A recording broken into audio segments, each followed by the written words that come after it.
Hey guys, tonight we're slipping under the covers, but not just any covers. Tonight we're dozing off on the wooden platforms of Han Dynasty China, surrounded by carved headboards, clay pillows, and the faint scent of lacquer and camphor drifting through a breezy, incense sweetened room. You're in a house tucked within the tall city walls of Luoyang, in a chamber where moonlight lands softly on silk curtains, and even your bed frame follows the rules of Confucian propriety. Just don't expect softness, don't expect springs, and definitely don't expect to roll over without performing a minor athletic feat. You, dear sleeper, are entering the Han bed, not a place to sink into, but a place to compose yourself upon, like a scroll waiting to be unrolled. You probably wouldn't survive this. So, before you get comfortable, take a moment to like the video and subscribe, but only if you genuinely enjoy what I do here. Also, let me know in the comments where you're listening from and what time it is. I love hearing which corners of the world are dozing off to dusty history. Now dim the lights, maybe turn on a fan for that soft background hum, and let's ease into tonight's journey together. You step into the chamber. It's a summer night, late enough that the courtyards outside have quieted. The distant rustle of bamboo leaves the only sound. Your feet touch the stone floor, still faintly warm from the day's sun. Lanterns burn low, casting amber circles across the walls. And in the middle of the room is your bed, a raised wooden platform, chest height, sturdy enough to host a council meeting, and broad enough to require at least one step stool. This isn't just where you sleep, it's where you reflect, write poetry, sip tea, and probably overthink your role in the bureaucracy. The Han bed is less furniture, more multifunctional stage. There are no mattresses. At best, there's a woven mat or thin quilted pad, perhaps filled with plant fibers or stitched silk if you're lucky, or wealthy. The structure is timber, elm, cedar, non-mu if you're really trying to impress. The wood is oiled, polished, sometimes lacquered black with crimson inlay. It gleams faintly in the lamplight. You step closer. A carved headboard rises behind the platform. Low reliefs of cranes and pine trees suggest peace, longevity, and your family's tasteful restraint. The frame is elevated off the ground, not just for storage, but because elevation was status. Your feet dangle a little as you perch on the edge. You notice there are no nails, all joints, mortise and tenon, interlocking like patient puzzle pieces, not a squeak to be heard.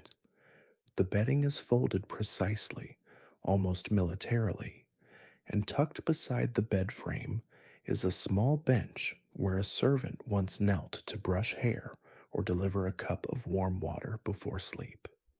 Beds like this didn't merely offer rest, they reinforced the rhythms of life.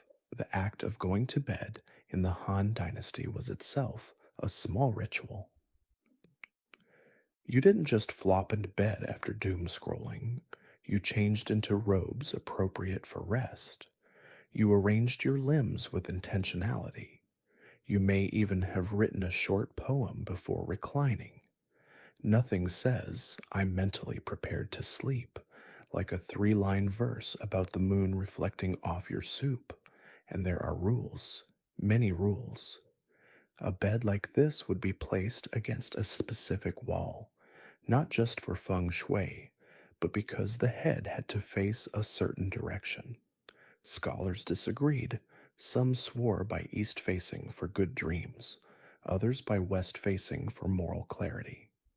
Historians still argue whether these placements were symbolic, practical, or just excuses to avoid sharing a wall with the toilet chamber. You notice the height now. This isn't a bed for casual lounging. You step down and walk around the platform. It's closer to a dais than a sleeping surface. You imagine sitting upright on its edge, calligraphy brush in hand, trying not to smudge your midnight scroll work. Your legs dangle, your spine aligns. You begin to understand why ancient portraits show people sitting so straight. It's not just posture, it's self preservation. In wealthier homes, the bed might even be framed by screens or curtains, not for privacy necessarily, but to frame the space, to sanctify it. A sleep temple, or perhaps a sleep cage, depending on your bedtime rituals. What's under the bed? Well, we'll get to that later, but suffice it to say, underbed clutter is not a modern invention. You recline gently now, careful not to shift the woven mat.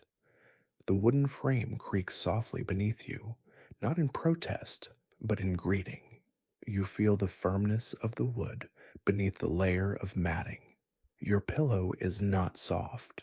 In fact, it's suspiciously brick like, but that's tomorrow's problem. Tonight, you settle in, gaze flickering toward the carved pine tree at the top of your headboard.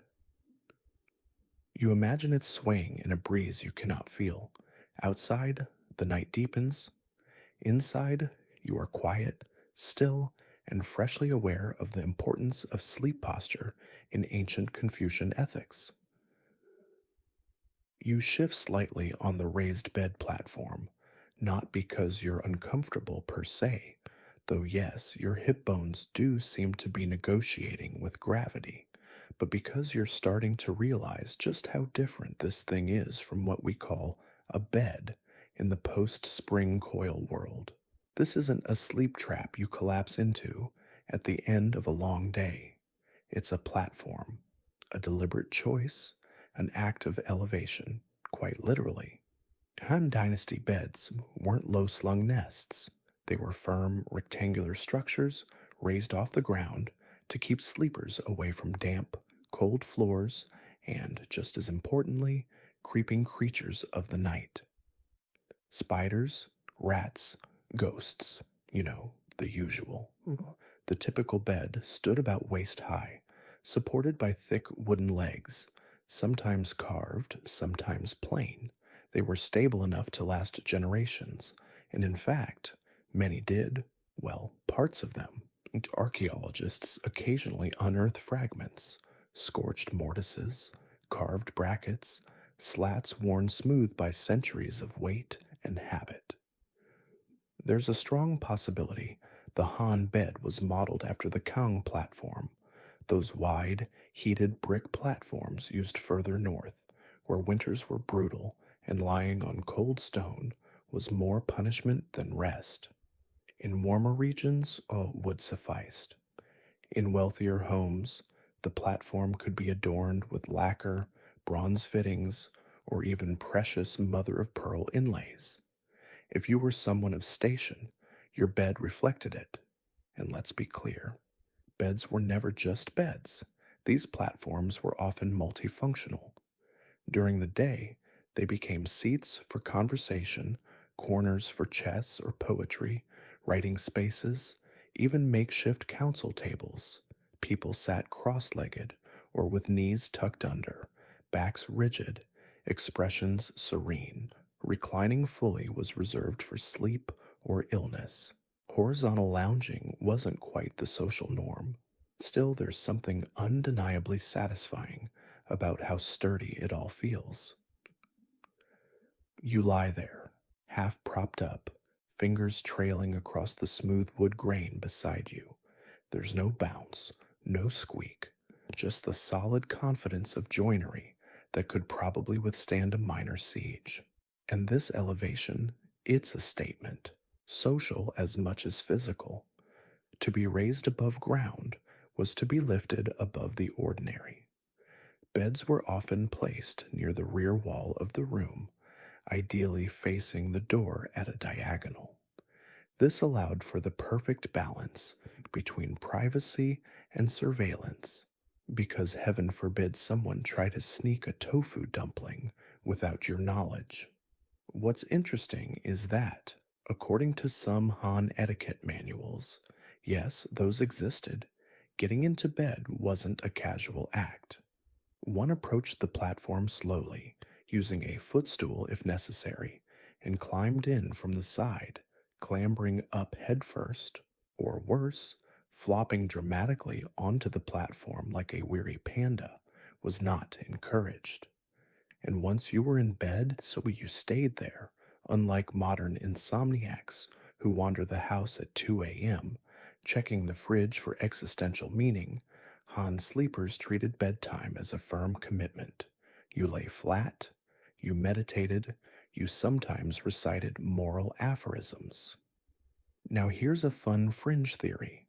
Some scholars believe that the elevation of Han beds also served a mystical purpose. Sleeping above ground, it was thought, could better align your body with the natural flow of qi, the energy force that shaped health, fortune, and possibly your ability to not wake up cranky. Historians still argue whether this belief directly influenced the bed's height, or whether it was a pleasant coincidence layered on top of practical concerns. Either way, sleeping high off the ground became both a physical and metaphysical habit. As you lie there, adjusting your limbs carefully to avoid any unnecessary creaking, you start to notice how different your body feels when it isn't cradled in softness. There's a certain awareness. You're more present, less prone to melting into the mattress, and more likely to keep your thoughts steady, like scrolls laid out on a writing desk. That was the point, in some ways, because to sleep in Han China was not just rest, it was renewal, moral, physical, spiritual. Your bed didn't just reflect your taste in furniture, it mirrored your relationship with the world, the cosmos, and probably your mother in law. That said, you begin to understand why Han beds weren't often shared, unless you were married, and sometimes, not even then, beds were solitary platforms. Sharing them would have required more negotiation than the average peace treaty. After all, there was barely enough room for one person to lie with perfect posture, let alone two plus a snoring dog. Still, the bed was a prized possession, portable, in theory, but never casually so. If you had to move it, say for a relocation or a family change, specific rituals were sometimes performed: a short prayer, a bowl of rice left beneath the platform, a whispered acknowledgement of the spirits thought to nest near the joints and corners. You tap one of those corners gently, it's worn smooth. The wood, possibly nanmu, carries a faint scent, musky, rich, with a whiff of ancient incense baked in by decades of summer heat. You imagine 100 other hands are brushing past this same spot, tucking in blankets, smoothing creases, folding robes. You begin to feel time stretched across this bed, as though every sleeper who's ever rested here left behind a wrinkle in the wood, not a ghost, just memory imprinted in grain. You exhale, you're steady, elevated, and finally beginning to understand how a wooden box became a dream vessel. Your hands rest along the edge of the bed platform, fingers exploring the smooth, cool timber beneath you. The grain runs lengthwise, polished over generations, each pass of cloth and oil, each season of humidity and heat, layering a sheen no modern furniture polish could fake. You tap the frame lightly. It echoes with a gentle, confident toque, like a knock on a well-mannered door. This bed, like most in the Han Dynasty, was made to last. It had to be, because you didn't just sleep on it, you aged on it, passed it down, sometimes died on it, and if you were important enough, even took it with you to the afterlife. But what was it made from exactly? Well, not just any wood would do. Han bed frames were crafted from materials chosen as much for symbolism and scent as for strength. Different types of wood meant different things status, wealth, taste, and even moral inclination. If you were someone of means, your frame might be built from nanmu, a durable, termite resistant hardwood that aged into a rich golden brown hue. It was prized for its fine grain and subtle fragrance. Even freshly cut, Namu carried the scent of something sacred, woody, slightly sweet, like the inside of a temple after a summer rain. There's a quiet dignity in Nanmu. Even your bed frame smells like it knows Confucian ethics. Lesser nobles and successful merchants might opt for cypress or cedar, both aromatic and relatively lightweight. They added a pleasant tang to the bedroom air, like incense made of trees. Scholars believed cedar had a purifying energy, ideal for dream clarity, moral sleep, and preventing unwelcome nighttime visitations from overly chatty ancestors. Then there was elm, the workhorse of timber, strong, flexible, with a bold reddish tone, not flashy, but dependable, like your favorite uncle who always has snacks and unsolicited advice. Many village households used elm. It held up under the strain of daily living and occasional emotional collapse. And of course, if you were rich beyond all social necessity, you might indulge in zetan or huangwali, exotic hardwoods with dense cores and dark, dramatic finishes. These were so heavy, moving the bed required a dedicated team, 4 donkeys, and emotional preparation. But it wasn't just about beauty. The choice of wood was also about sound. Yes, sound. When you sat, stood, or shifted, the bed frame made noise. A creak from Nanmu might be deep and dignified, like a scholar clearing his throat. Elm squeaked with a hint of enthusiasm. Cypress groaned melodramatically. The sound of the bed was part of its personality.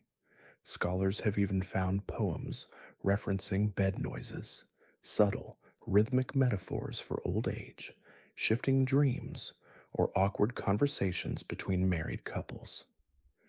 Now, here's a curious bit. Some elite families imported sandalwood or camphor from further south. These fragrant woods weren't common, but when used, they imbued the room with a potent aroma that repelled insects and allegedly bad luck. Sleeping on camphor might have felt like being gently cradled inside a box of herbal lozenges. There's even one fringe record, a single, stubborn inscription that suggests a short lived fashion for beds carved from bamboo roots, extremely light, surprisingly noisy, not ideal for rolling over quietly in the night. You reach down now, running your fingers along the foot of the bed. You find a subtle carved detail, a stylized lotus flower, delicate but unmistakable, not uncommon. Carving added both beauty and meaning. Flowers, cranes, mountain peaks, even clouds. All these might be found nestled into a bed's joints and panels, not for vanity, for virtue. A lotus represented purity, a crane, longevity, a mountain suggested strength, and clouds, well, clouds meant you had the time and money to indulge in abstract metaphors. There's a popular belief that carpenters in the Han Dynasty worked slowly, often with prayers or quiet songs. A bed was built over weeks, with attention not just to symmetry and function, but to energy. Each cut was deliberate. Some woodworkers even claimed to feel the sleep spirit of the timber they worked with. Historians still debate whether that's artistic nonsense or a genuine belief. Either way, it's a romantic image. An old man shaving a beam of elm, pausing to sniff it, nod, and say, "Yes, this one dreams well." As you lie back again, your hands folded over your chest, You inhale deeply. The room has that warm, woody scent now, like incense without the smoke, the kind of smell that makes you think of scrolls, steamed buns, and sandals left neatly by a mat. Even in quiet repose, you begin to understand. A Han bed was not assembled, it was composed. It was crafted with the kind of care most modern relationships never receive. It speaks to a culture where stillness was sacred, where the very act of lying down was a continuation of one's ethical life. You didn't just rest, you honored rest. You practiced it, you feel the wood beneath you, solid and unyielding, but not cruel, just present, reliable, and as the air cools slightly around you, you are strangely reassured by the thought that this bed, this rectangle of effort and intention, might just outlive the house it sits in. You are steady, scented with cypress, and finally starting to hear the language of timber. You turn slightly, shifting your weight carefully so the mat beneath you doesn't fold or crinkle. It's not the sort of bed you flop on. This is a place where even your fidgeting must be composed, graceful, deliberate, quiet enough not to offend the grain of the wood, because Han Dynasty beds were never designed with bounce in mind. There are no feathers here, no springs, no foam, gel, or memory anything. So, how exactly did people sleep on these platforms? In a word, some firmly, high end bed frames were elevated wooden rectangles. Yes, but what you actually lay on varied, and none of the options involved sinking into comfort. More often, you were perched on something approximating a very polite bench with dreams. Some beds used woven slats, like tight wooden or bamboo grids laid over the base frame. They provided slight flexibility, allowed airflow, and kept one's sleeping robes from turning into sweat basted dumplings. But they weren't soft. So you slept on a quilted mat over the slats, which offered just enough cushion to keep your spine from filing formal complaints. Other frames, especially in rural areas or among traveling merchants, featured rope supports. Think tightly stretched cords, interlaced across a rectangular frame, primitive, practical, and surprisingly ergonomic, as long as you weren't too bony. These rope beds creaked with every twitch, so if your sleep involved tossing and turning, your entire household knew about it. A free nighttime podcast, if you will. And then, in cooler climates or colder seasons, some opted for the stone slab base, literally a flat section of carved stone inset into the frame. These were sometimes warmed from below with embers or underfloor fires, creating a kind of ancient reverse heat pad. It was efficient, long lasting, and only slightly less forgiving than sleeping on an affectionate sidewalk. Your back rests now on the mat atop slats. It's a reed woven surface with a faint herbal scent, perhaps mugwort, maybe camphor leaves dried and tucked beneath the matting to deter bugs and bad dreams. The texture is just coarse enough to remind you you're alive. You try lying on your side. You return to your back. That's better. Han's sleep culture didn't encourage sprawling. You were meant to sleep like a scholar, flat, hands crossed over your middle or resting at your sides, face toward the ceiling or sky, no fetal positions, no drooling into a pillow mountain, just dignified slumber, as if you might be visited in the night by a passing bureaucrat with questions about your virtue. Sleeping posture, in fact, was part of broader Han moral thinking. To sleep properly was to show inner balance. One popular theory advised aligning your body with the flow of qi, head facing east, feet west, so you would rise restored, your organs singing in harmony. Historians still argue whether this was widely followed or just the bedtime opinion of an enthusiastic physician with too many charts. But what about softness? Didn't anyone want something a little more forgiving? Well, yes and no. Softness in the Han mind could be associated with luxury, laziness, or even decay. Hard surfaces were clean. Hard surfaces were honest. You weren't supposed to melt into your bed. You were supposed to rest upon it with awareness. That said, people did layer bedding in colder months. Thick quilts, wool stuffed mats, animal hides in the north, whatever kept the chill off your bones without drawing suspicion that you were indulging in sleep related hedonism. Even then, comfort was carefully rationed. There's a record from a mid tier noblewoman who reportedly had three mats: a base mat, a middle mat, and a top quilt stitched with silk thread. She claimed it balanced support and softness in accordance with the virtues of earth and heaven, which is just a poetic way of saying medium firm. And when your sleep setup needed sprucing, you didn't get a new bed, you adjusted the layers, or rotated your mat, or swapped in a new reed weave, soaked briefly in river water, and dried in the sun for that fresh, crispy feeling. Here's a detail most don't expect. Some Han sleepers used headrest risers, low wooden stands about the height of a book, to elevate the upper body slightly. Not quite a pillow. More of a platform for your platform. These were believed to aid digestion, improve circulation, and prevent the pooling of bad humors. In other words, ancient acid reflux prevention.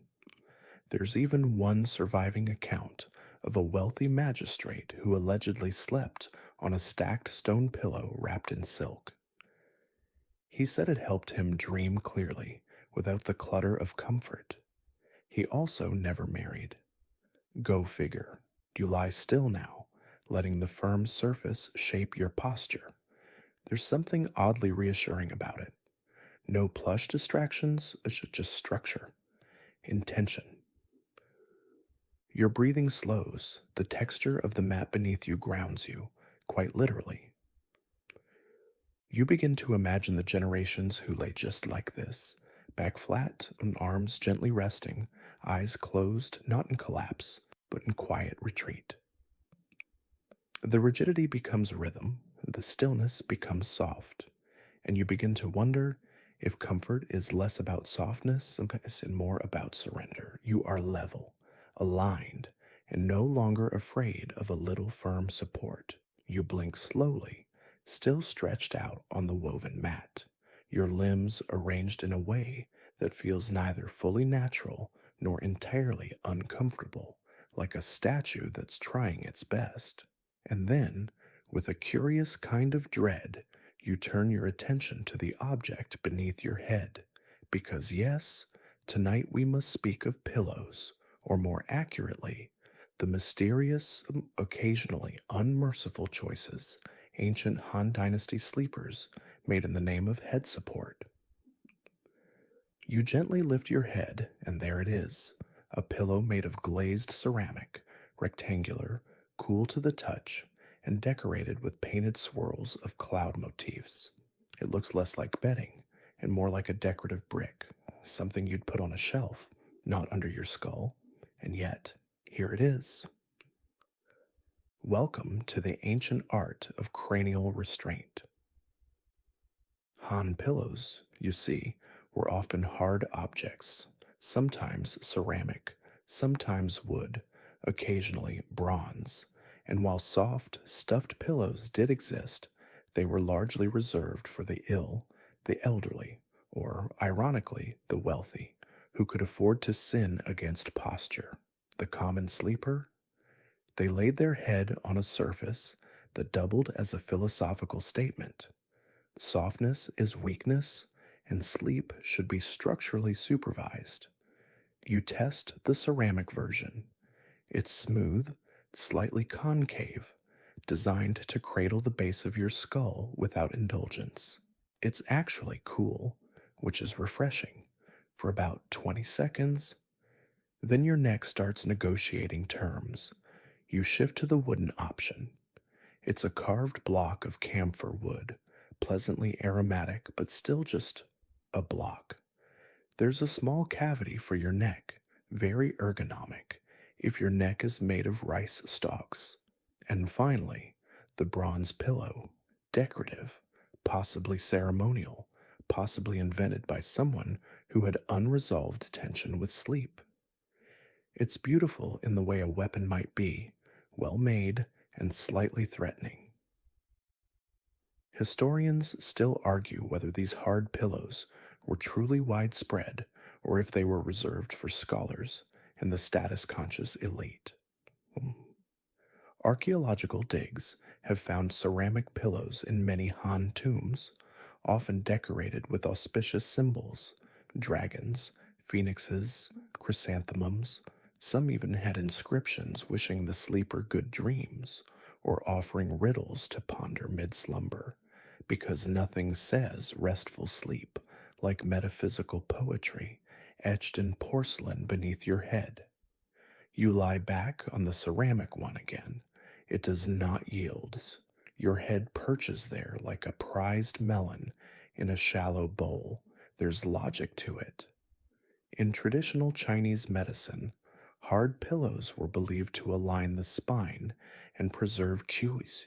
By keeping the head elevated and the neck straight, the pillow could aid circulation, prevent overheating, and stop the spirit from sinking into excess softness, whatever that meant. It's also possible these pillows were less about nightly use and more about ritual, used during meditation or placed with the deceased as a symbolic gesture of eternal rest and moral uprightness. Still, you suspect some brave souls actually used them and survived. A fringe theory suggests that certain brick pillows were hollow, with small perforations that allowed air to flow through, offering a primitive form of ventilation during hot summers. One was even found with a tiny compartment inside, possibly for herbs, or maybe just a really committed sleeper's snacks. You shift again very carefully and consider the pillow from a cultural lens. To modern eyes, it might look absurd, resting your dreams on pottery. But to the Han mind, this was discipline, restraint. Even while unconscious, the body practiced order. The head, as the seat of wisdom, shouldn't be allowed to flop around like a boiled dumpling. And then there's the artistry. Some ceramic pillows were shaped like lotus flowers, others like reclining tigers or small reclining women, all of which whispered, "You may rest here, but please do so respectfully." One scholar even claimed that the design of these pillows encouraged side sleeping, with the raised edges cradling the ear and the flat base keeping the head steady, which, given the firmness, is optimistic at best. You close your eyes again, cheek pressed lightly to the cool ceramic, and oddly, you begin to adapt. The hardness fades into the background. The pillow becomes less an obstacle and more a presence. Firm, unwavering, oddly reassuring, like a silent teacher who believes in your ability to sleep without shortcuts. You wonder if this was the point all along. Maybe sleep didn't need to be indulgent to be restful. Maybe the pillow was never meant to coddle you, but to remind you that dreams, like life, required structure. You are supported, slightly baffled, and surprisingly at peace with your porcelain neck brick. You sit up slowly, spine straightening like a respectful bamboo shoot, and glance at the four corners of your elevated sleeping platform. The bed frame looms just slightly, not in an ominous way, but in the way a thoughtful piece of architecture might, quietly reminding you that it's more than just a slab of wood.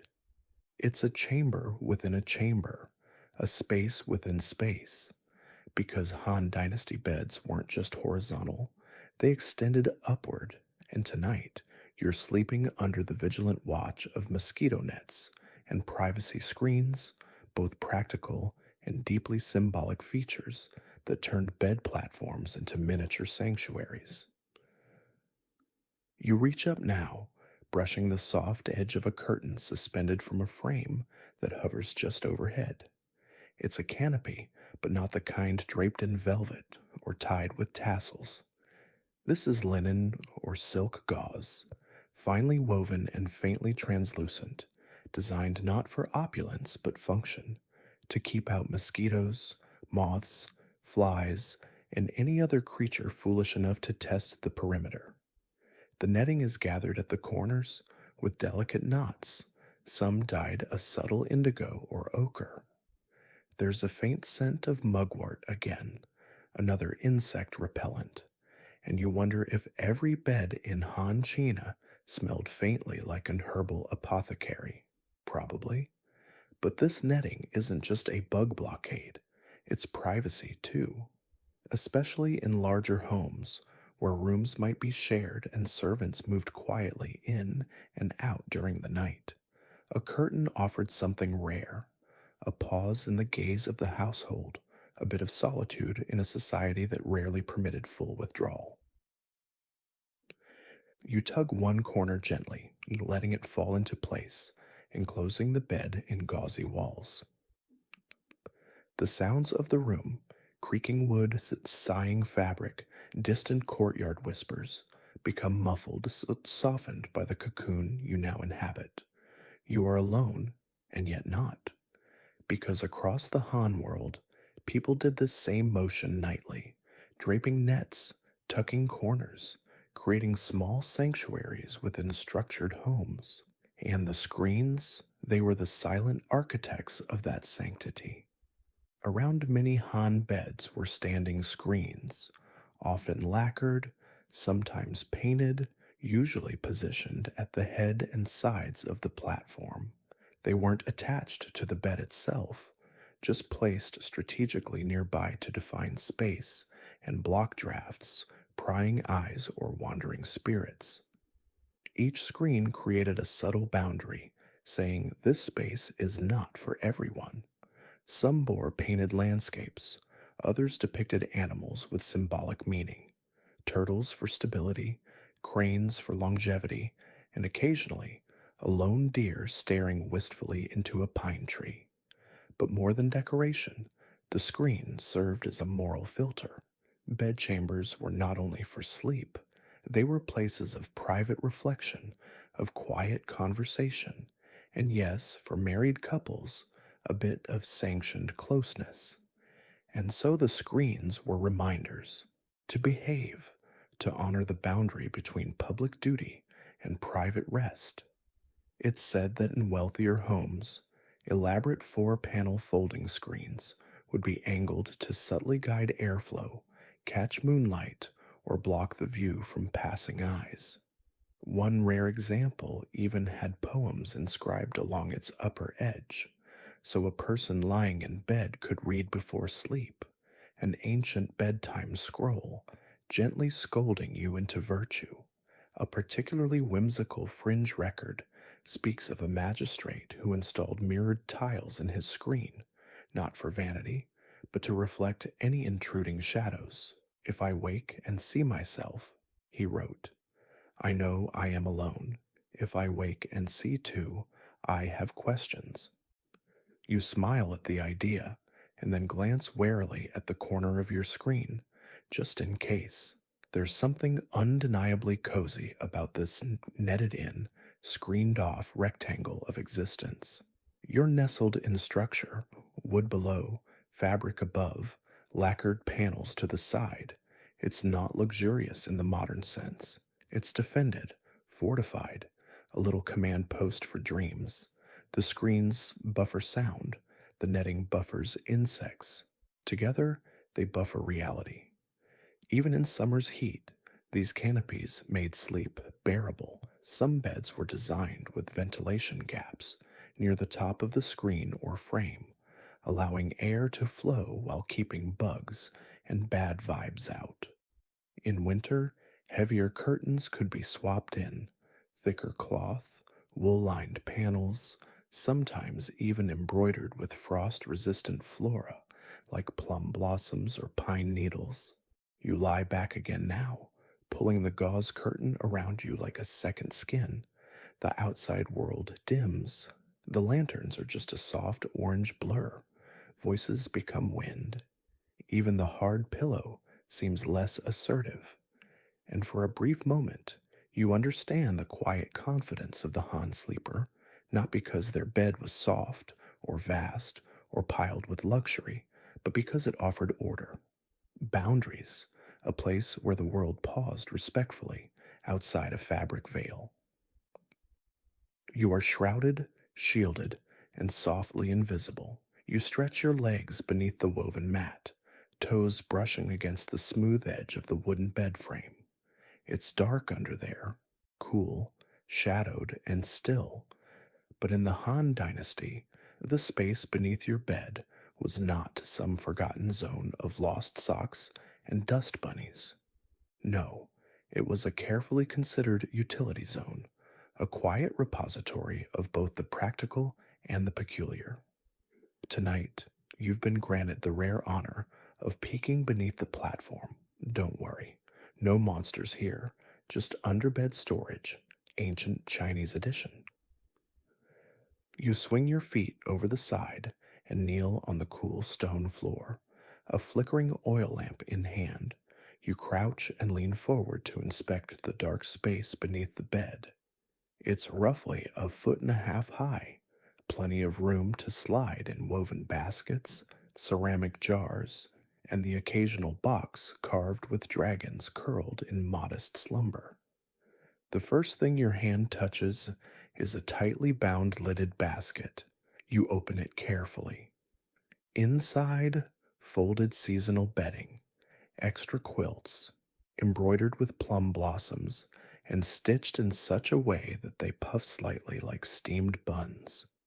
Quilts were rotated carefully throughout the year, and the ones not in use had to be protected from moisture, moths, and, unfortunately, mischievous children. Next to the basket is a clay jar, sealed with a lid and wrapped with fabric. When you remove the cloth and peek inside, you discover rice grains. Yes, beneath some beds, people stored dry food, especially in winter. Why? Because the floor was too cold and damp, the rafters too precarious, and the bed, the blessed platform of elevation, kept your grains safe from rats, drafts, and nighttime snacking spouses. And then, tucked neatly in the corner, you spot a small wooden box, lacquered, its corners reinforced with bronze. You open it slowly, expecting scrolls or jewelry. Instead, you find something far more personal, an ancestor tablet, lovingly wrapped in cloth. It seems strange at first. Why hide a memorial item under a bed? But in some households, placing ancestral symbols beneath one's resting body was considered a gesture of closeness and protection. As you slept, your ancestors watched over you from below, quite literally grounding your dreams. Historians still debate whether this practice was widely embraced or a regional quirk. Some records claim underbed ancestor tablets were meant to connect the sleeper with their family line. Others suggest it was a space-saving compromise in smaller homes. Still, you imagine waking each morning with a polite nod of spiritual acknowledgement and a careful avoidance of kneeing grandma's memory. You sit back now, lamp still in hand, and glance toward the foot of the bed.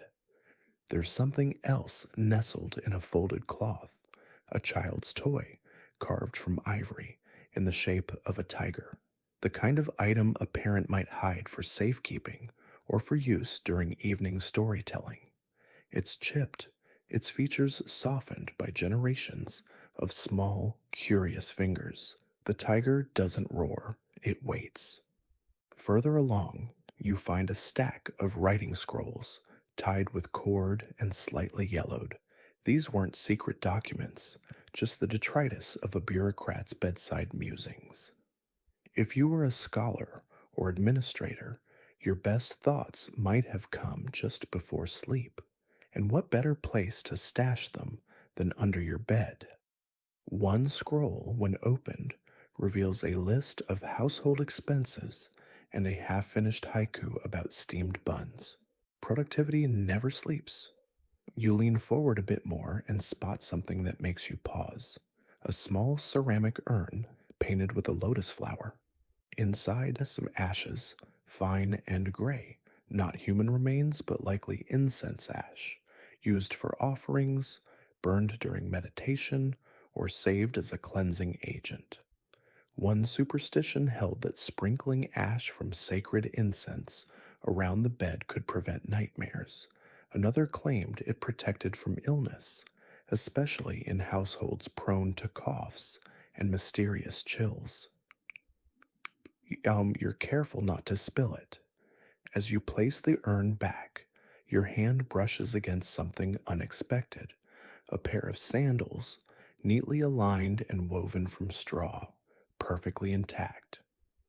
Ready for the next early morning rise, they were stored here not just for convenience, but to keep the soles dry and the straw supple. Shoes left too close to the wall might invite cold air, or worse, lizards. And here's the most charming discovery yet: a tiny clay dish, chipped but clean, with what appears to be remnants of dried orange peel and something sticky. It's a nighttime snack tray, possibly for candied fruit, maybe medicinal honey, leftovers from someone who liked to nibble before bed, tucked away so the servants wouldn't clean it up and ruin their late night ritual. You sit back, marveling not at the items themselves, but at the quiet story they tell. This underbed space isn't clutter. It's curated, a reflection of daily rhythms: sleep, memory, food, prayer, and the occasional tiger toy. It shows a kind of horizontal intimacy, the way people in Han China organized their world spatially, not just vertically: your dreams above, your history below. It wasn't just storage, it was a sanctuary within a sanctuary. As you settle back onto the bed, the lamplight dims, and you feel something new: a connection, not just to the bed itself, but to everything beneath it, what it carried, what it held safe, what it allowed to linger. You are grounded, guarded, and gently aware that even the shadows below your bed have stories to tell. You lie back again, letting the gauze of the mosquito net fall around you like soft mist. The air is quiet now, stirred only by the faint rustle of silk and the occasional creak of cooling wood. But before you drift further, you turn your head slightly and cast your gaze toward the opposite side of the chamber, where a different bed frame dominates the space. This one is larger, more adorned. Its canopy is heavier, embroidered with phoenixes. Its footboard bears a carved scene of cranes dancing beneath pine trees. It's not just a place to sleep, it's a marriage bed. In Han Dynasty China, marriage beds were not private indulgences, they were public declarations. Your frame, your carvings, your bedding, even the lacquer you chose all spoke volumes.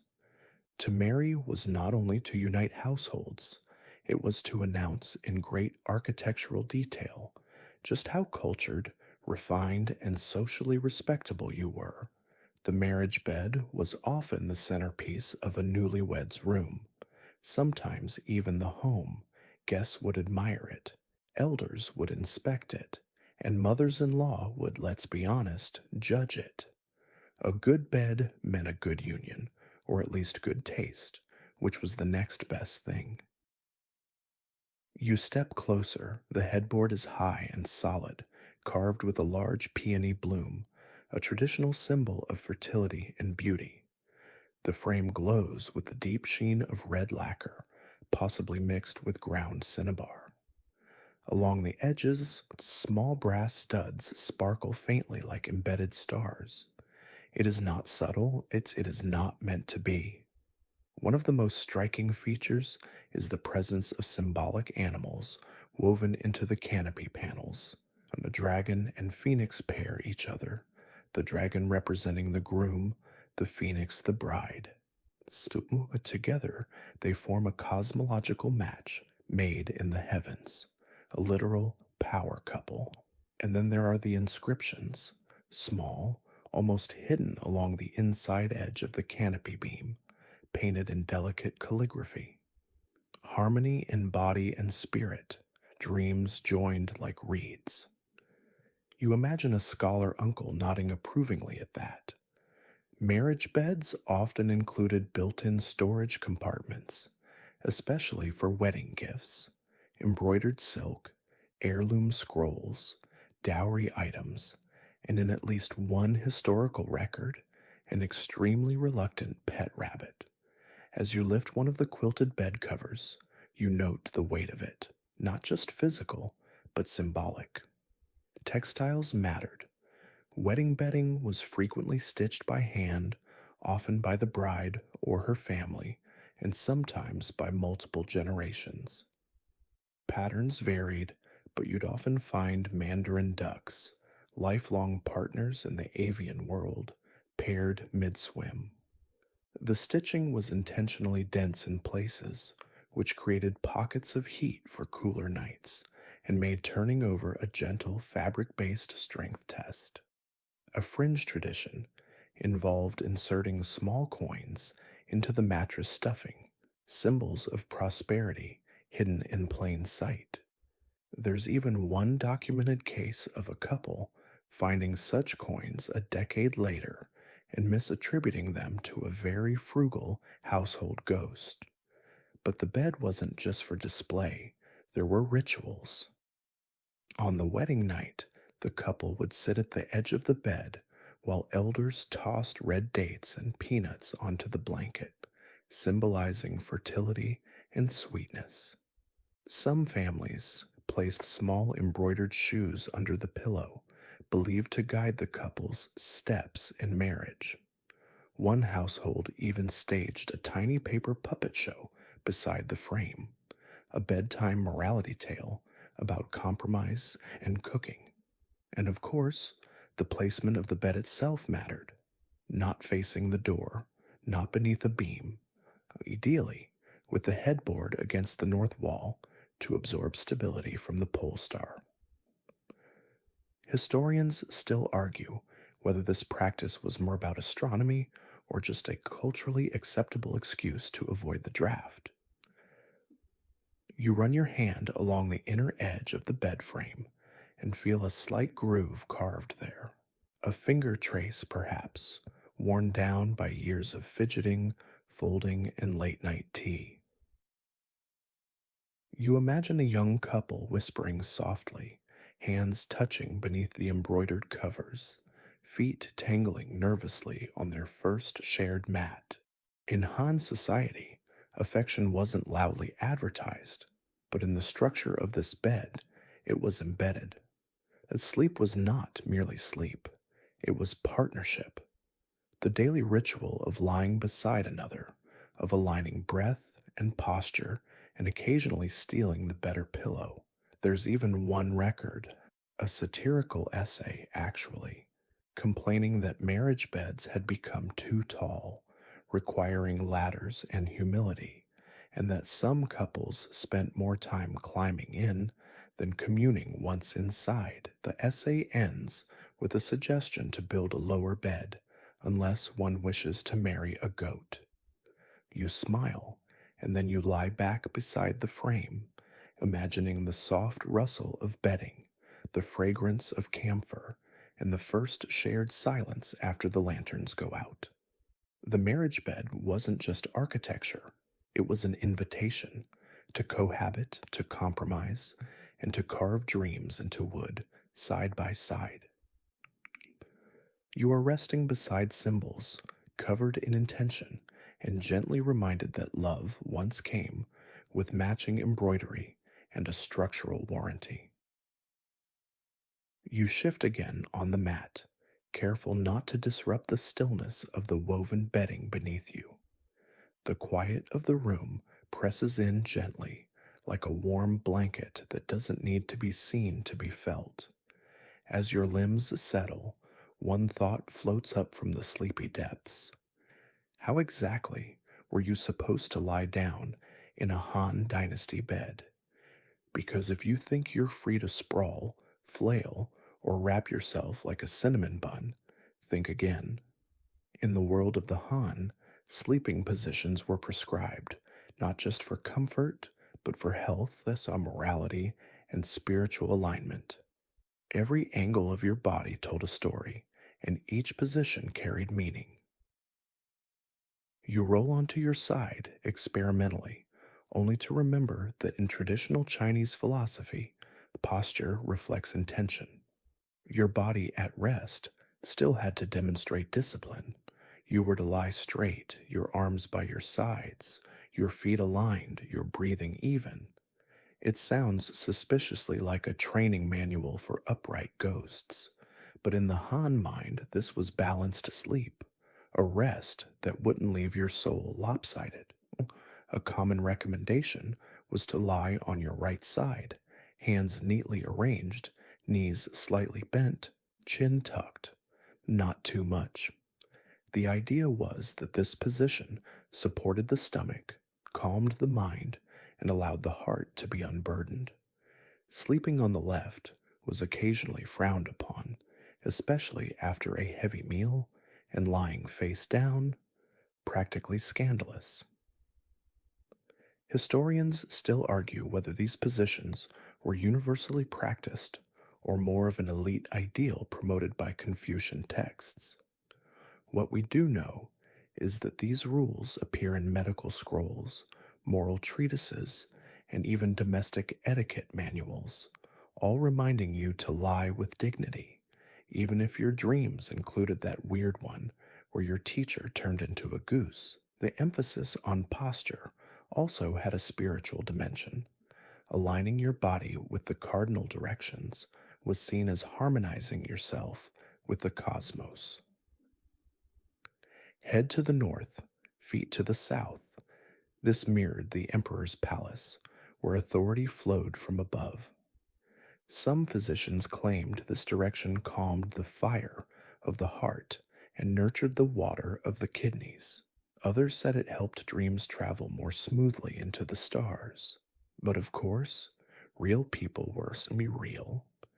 There's an amusing account in a family memoir of a mother constantly adjusting her son's sleeping pose, only for him to roll over like a happy dumpling the moment she left. She finally gave up, placing a rolled up robe behind his back as a passive moral barricade. He adapted by using it as a footrest. And while public behavior was judged sternly, bedtime transgressions were often tolerated, especially if you were elderly, ill, or a toddler who insisted on sleeping in the shape of a startled shrimp. Interestingly, bed dimensions encourage certain postures. Most sleeping platforms weren't wider than today's twin sized beds, and shared sleeping arrangements were intimate affairs. You lay close, in a position that minimized movement and maximized modesty. Elbows out of bounds could lead to bruised ribs, or worse, reputational damage. At the same time, sleep was tied to discipline. Government officials were expected to rise early and face their duties with a clear, centered mind. A good night's rest wasn't just personal health, it was civic responsibility. You couldn't rule justly if you'd been curled up like a lazy cat all night. There's even one delightful fringe story of a famously rigid magistrate who allegedly slept sitting upright, back straight, supported by a corner brace in his bed frame. "The empire leans upon my spine," he once muttered. More likely, he had persistent neck pain, but the image certainly made the rounds. Meanwhile, for women, posture also had implications tied to virtue. Young brides were advised to lie in a posture of quiet waiting, still, composed, like a calligraphy brush resting in its ink tray. Mothers often demonstrated proper positions for daughters as part of their education.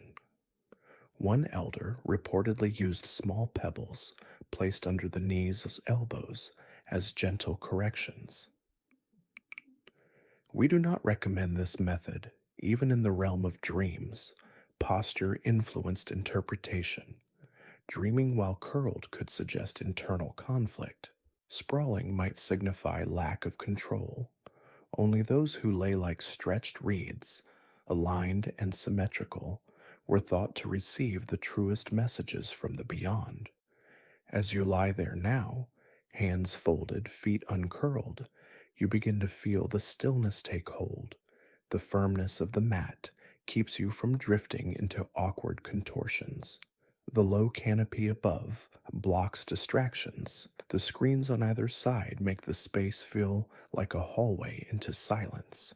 There's comfort in this structure, strange as it seems, a sense that someone, long ago, thought very deeply about how your limbs might best communicate your respect for the universe, that sleeping well was an act of balance, not surrender.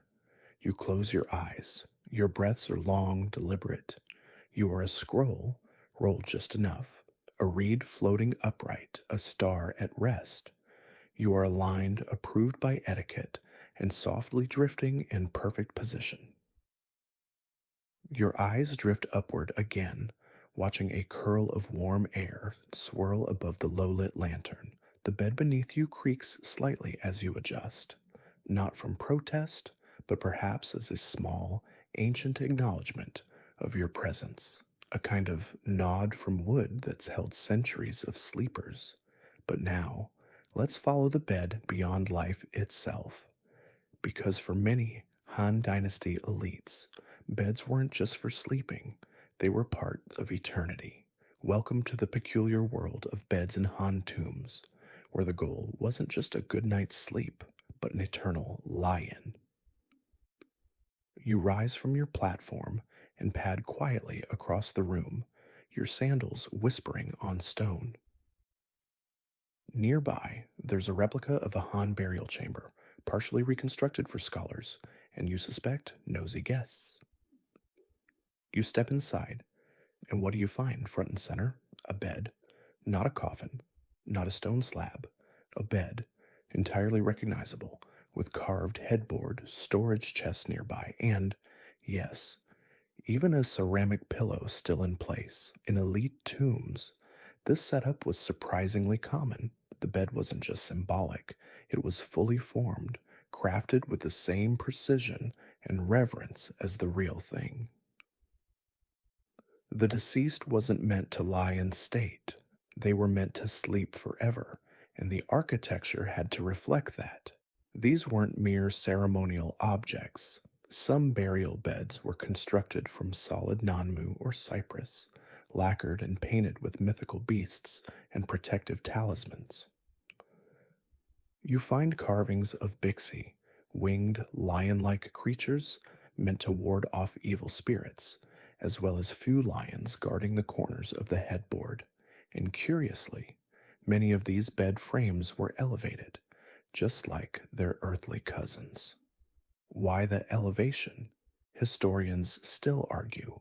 Some believe it was to symbolically lift the spirit closer to the heavens.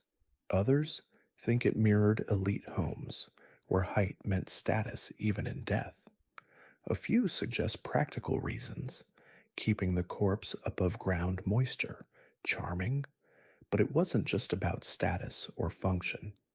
These tomb beds often included pillow placements, mats, and even miniature nightstands, some holding sealed jars of millet, dried meat, or wine, because apparently, even in the afterlife, midnight snacking might be required. One well-known tomb in Henan province revealed a fully furnished chamber complete with bronze basin, toiletries, and a carved wooden bed with a lacquer tray of combs placed nearby. The occupant, a noblewoman who apparently planned to wake up every morning in the afterlife with neatly arranged hair. You smile at the thought, and then you spot something smaller, a jade pillow insert, possibly used to cool the head, or in death to protect the soul's passage. Some believed jade preserved purity, others believed it trapped vital energies to guide the sleeper through the 9 levels of the afterworld. Either way, it was a better deal than memory foam. And here's a rare but notable oddity. One tomb included a double bed, carved from elm, with shared bedding represented in silk embroidery. The implication? The couple intended to continue their marriage beyond the veil. Let's hope they liked each other. Of course, not every tomb bed was so elaborate. Among merchants and minor officials, simplified wooden frames sufficed, sometimes just corner posts to suggest a bed's outline. Even among farmers, you'd find clay models of sleeping platforms placed with the deceased. The idea wasn't material comfort, it was spiritual familiarity. You rest better in the afterlife when your sleep surface looks like home, and in cases where wood decayed over time, archaeologists sometimes found ghost prints of beds, darkened outlines in the soil where legs once stood, or impressions of slats where quilts once pressed down. Thus, these are haunting in the best way, negative space, recording where someone meant to rest forever. You return now to your own bed, curling into its solid presence. You picture a tomb dweller doing the same 2,000 years ago, arms folded peacefully, ceramic pillow nestled firmly under the neck, and a faint smile drawn on by mortuary artists who perhaps believed that the best sleep required just a hint of satisfaction. And maybe they were right, because to build a bed in a tomb is to say, sleep is not escape, it's continuity. The next phase, a well structured nap with cosmological implications. You breathe slowly, matching the rhythm of the quiet room. The ceiling seems higher now, the air deeper, as if time itself has stretched out a quilt and tucked it beneath your chin. You are preserved, prepared, and peacefully accompanied by the quiet geometry of eternal beds. You awaken from that soft mental drift with the imagined rustle of tomb silk still in your ears. But now, the room around you shifts, becoming something simpler. Gone are the lacquered screens, the rich canopy fabrics, the jade adorned pillows. You're no longer lying among the comforts of a scholar's chamber in the capital. Now you're somewhere outside the city, where life runs quieter, dustier, and the bed frames have a little more splinter than sparkle.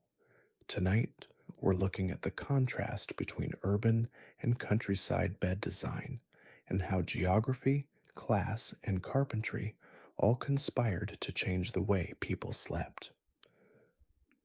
You sit up and glance around. The room you're in is lower, with walls made of packed earth, not painted brick. The air smells faintly of straw, and the window is really just a carved gap in the wall. Here, the bed isn't just a luxury, it's a necessity, and it's had to adapt. The platform is still raised, but only just. Instead of finely lacquered wood, it's made from local pine, perhaps even recycled timbers from carts or old house beams. It's sturdy, square, and silent, not because it's refined, but because it doesn't move much at all. Beneath your feet, you notice a different detail. The entire bed platform is part of the Kong, a heated brick surface connected to a flue system. As you sit on the mat, you can feel the residual warmth radiating up from below.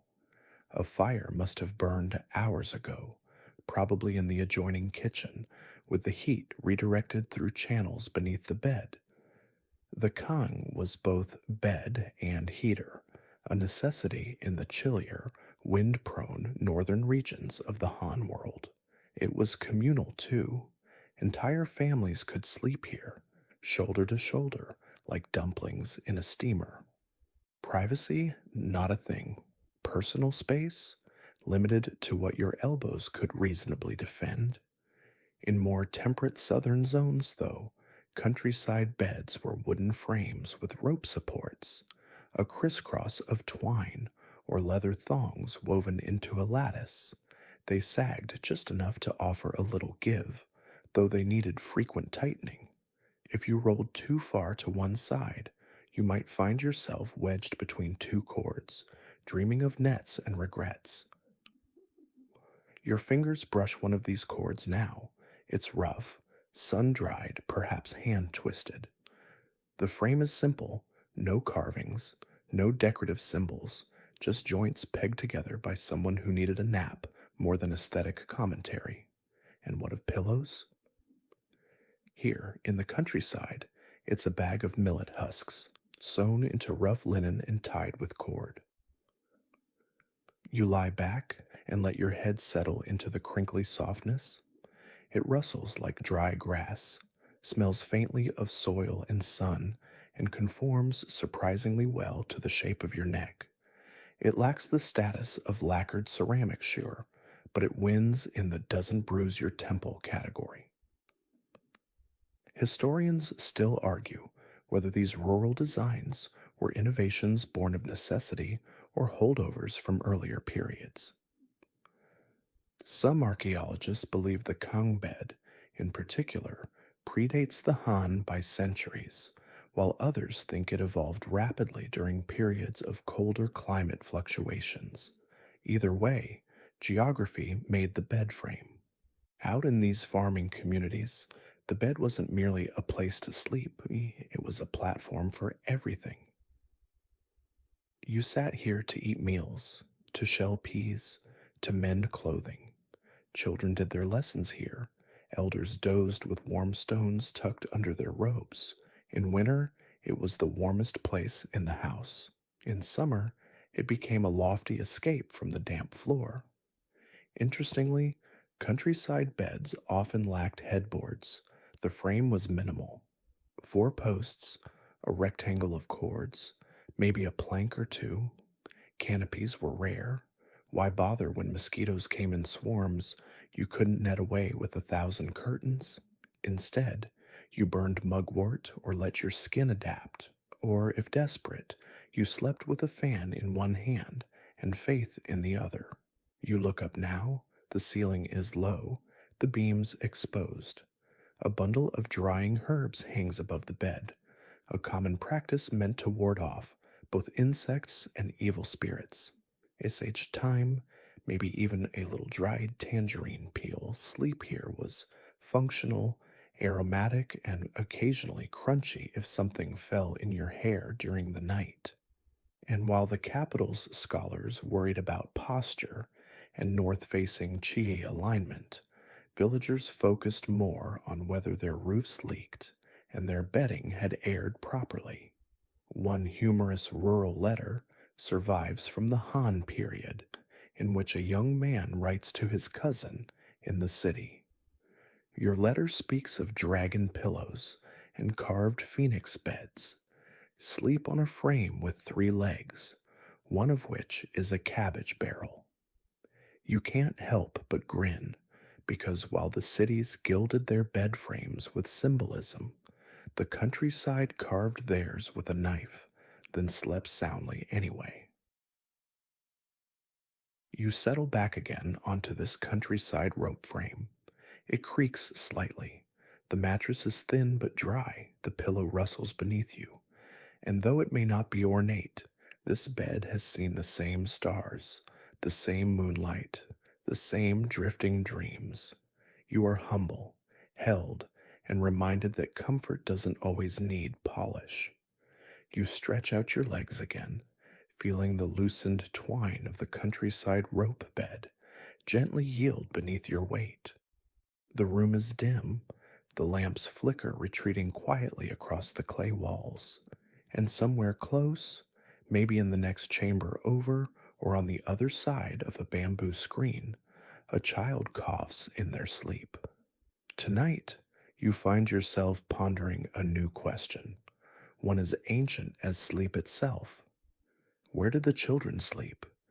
In the Han Dynasty, childhood sleeping arrangements were as practical as they were telling, not just about space or comfort, but about structure, family, and the slow introduction of the next generation to the discipline of rest. You shift and imagine a small child nearby, curled up, half bundled in a quilt, a thumb nestled near a round cheek. Unlike the elaborate adult beds, children's sleep spaces were simple: miniature mats on low platforms, baskets in colder regions, or quite often shared spaces with parents or siblings. Infants, especially, were kept close. A cradle basket was the most common solution, a sturdy oval shaped reed structure lined with quilted cloth and often hung slightly off the ground. Some hung from ceiling beams, suspended by cords that allowed gentle rocking. Others sat directly on the kang or beside the bed platform, where a parent could reach over and tap a rhythm that soothed. In more elaborate households, cradles were occasionally made from carved wood, and it's here that you encounter one of the more whimsical artifacts of Han sleep, the duck shaped cradle. Yes, duck. Carved from a single log, the body formed a hollowed sleeping cavity.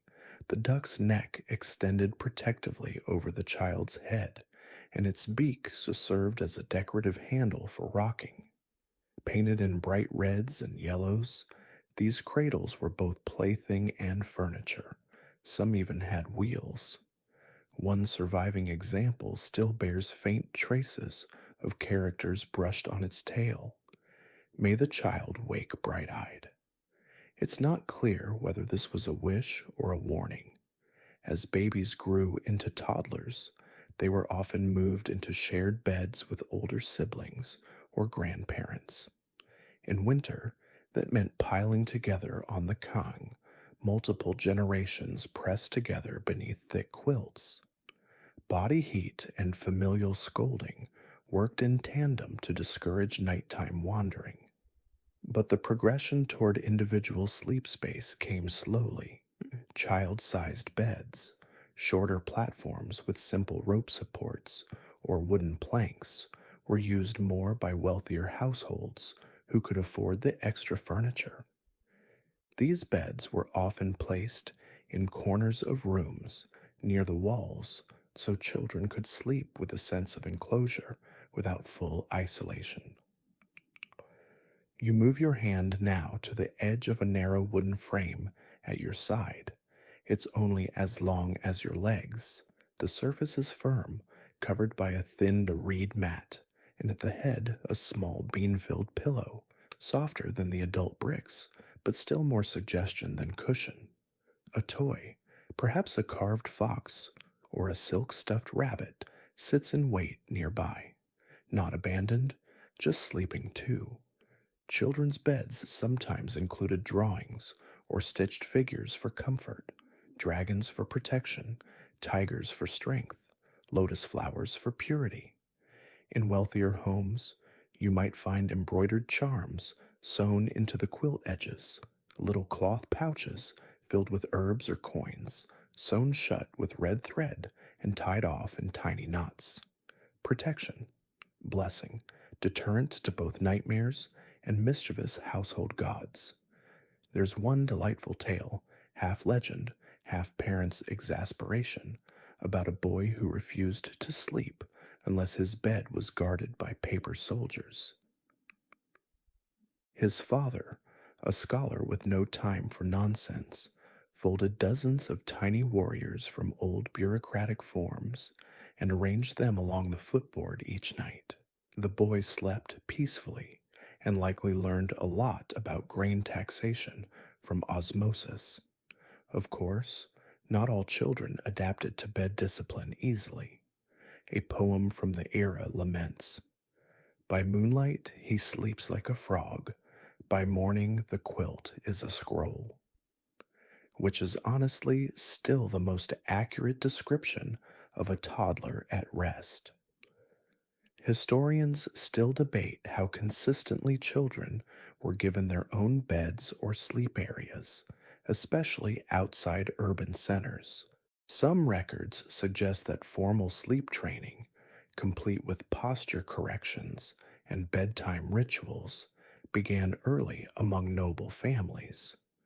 Others imply that most children simply followed the rhythms of the house. They slept where the warmth was, wherever an adult could keep an eye on them. Even so, bedtime routines often included gentle stories passed down orally. These tales were not just entertainment, they were quiet lessons told in hushed tones beside the fire or the lantern, and they were tied to place, to space, to where the child lay their head. You picture it now: a child nestled between siblings, an elder's voice low and steady, recounting a tale of a moon spirit or a talking fox, the glow of the oil lamp flickering just enough to cast the carved duck cradle's shadow in slow motion. And for a moment, you feel the coziness of it all, not because of luxurious materials or elaborate furnishings, but because of closeness, family to breath and warmth, and half whispered dreams. You are comforted, cradled, and softly reminded that sleep begins in the arms of stories, and often in the odd shape of a wooden duck. You lie still now, the hush of children's whispers faded into the quiet walls. Somewhere behind you, the wooden frame lets out a groan, not from stress, but in solidarity. Because now, dear sleeper, it's time to confront the reality that even in the ancient world, beds were not always sanctuaries of ease. In fact, for many Han officials, they were the site of one persistent, nagging, inescapable truth: back pain. Ah, yes, even in the immaculately ordered courts of the Han Dynasty, even beneath the brocaded quilts and under the celestial alignment of sleep posture and prayer, there lurked the universal human experience of the bureaucrat's backache. You slowly sit upright and imagine yourself in the role: a middle ranking Han official responsible for overseeing agricultural quotas, managing records, and enduring long hours of ink brushed repetition in a frigid bureau chamber. Your posture, impeccable during the day, your sleep, structured as at night. And yet, your lower back is staging a rebellion. Hand beds were not designed for slouching. The elevated wooden platforms demanded that you rest with intent, and the ceramic pillows required that you place your head like a scholar offering tribute to the stars. But when your days were long and filled with courtly sitting, your spine longed for a surface with forgiveness. Instead, you were given something firm, flat, and unyielding, like a philosophical stance turned into furniture. So, what did the Han bureaucrat do? Well, if you were lucky or influential, you commissioned a bed with a slanted backrest. These weren't standard issue, but certain frames included angled headboards or reclining supports, allowing you to rest slightly upright, ideal for reading, meditating, or silently regretting your career path. You lean back now against such a slanted support, made from polished wood, perhaps curved slightly to follow the contours of your robes. It's better than lying flat, but still firm enough to feel like it's judging your lumbar curve. Some beds included bolsters, long cylindrical pillows made from tightly packed cloth or straw, used to prop up the knees or hips. These gave a little relief to tired joints, though if you moved too much in your sleep, they'd end up under your feet or across the room. There's a delightful record of one minister who devised his own sleeping contraption, a wedge of lacquered wood with a carved channel for his spine. His family called it the straightener. He claimed it cured his melancholy and gave him clarity in legal disputes. It likely also gave him splinters. And what about medical treatments? In the Han Dynasty, physical discomfort was a moral failing, or at least a sign that one's internal balance was off. Physicians prescribed moxibustion, the burning of mugwort on specific points along the back, to relieve stiffness. Others applied heated stones wrapped in cloth and laid them along the spine like dominoes of regret. Some took to sleeping on reed mats, believing the subtle unevenness stimulated circulation.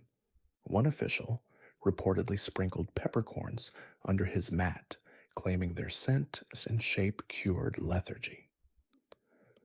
Historians still argue whether he was brilliant or simply very determined to stay awake at work. But perhaps the greatest gift a bed could offer wasn't comfort, but clarity.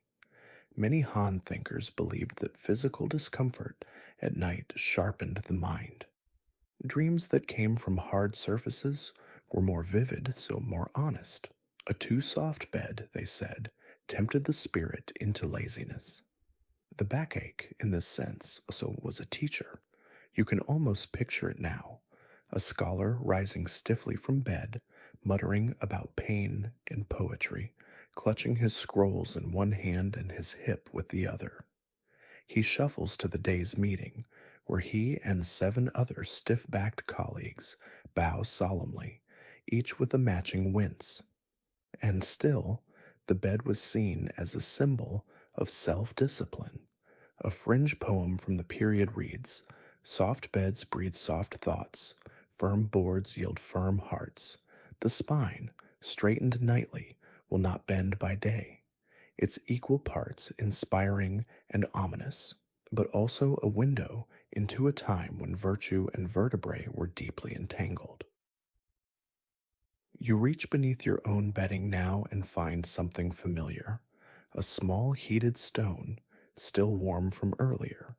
It's wrapped in cloth, tucked near the small of your back, a low-tech hot compress but effective.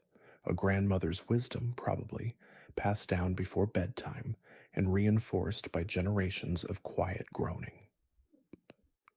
You close your eyes, the bed creaks again, not in protest, but in memory, and you realize that to rest in a Han bed, especially as an overworked official, was to perform a nightly ritual of realignment, of your spine, your spirit, and your place within the Empire's orderly design. You are upright, aching slightly, but soothed by a structure that demands both rest and resilience. You curl a little tighter now, pulling the quilt up beneath your chin as the chill of imaginary winter seeps into the room. The faintest draft nudges your toes, and you begin to appreciate a fact that Han sleepers knew intimately well. Beds didn't just change from house to house, they changed with the seasons. Tonight, you experience what they did, seasonal bed adjustments, and how every shift in the weather brought with it a rethinking of how one arranged rest. You roll to your side and catch a glimpse of the nearest wall, where neatly folded in a basket are textiles in transition, blankets stitched with heavier thread, summer mats rolled tight, and a ceramic jug likely filled with some herbal decoction designed to combat dampness or cool the blood. Because in summer, your bed was a place of escape from heat, and in winter, it was a fortress against frost. Let's begin with summer. Picture yourself during the humid season, the air sticky, the lantern light competing with buzzing insects just beyond the net. The bed frame itself is the same, but everything on top of it transforms. Your thick quilt is replaced with a reed mat, tightly woven and smooth, often polished with tea or oil to create a glossy, cool surface. These mats, laid over the slats or rope lattice, gave sleepers a breathable barrier against the warmth of the body.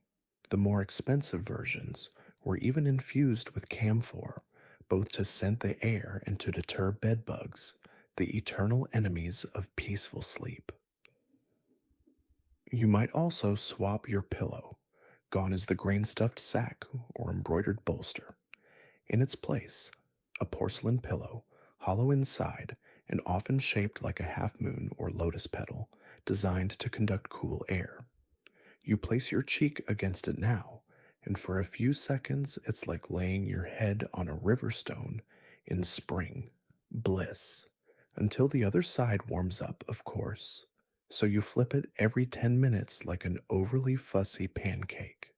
On particularly hot nights, Han sleepers might sprinkle water onto the mat or sleep in partially wet garments, though this was frowned upon by physicians who believed it opened the body to night wind and all its imagined perils.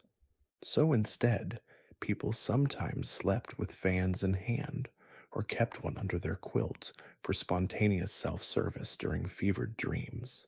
And then came winter.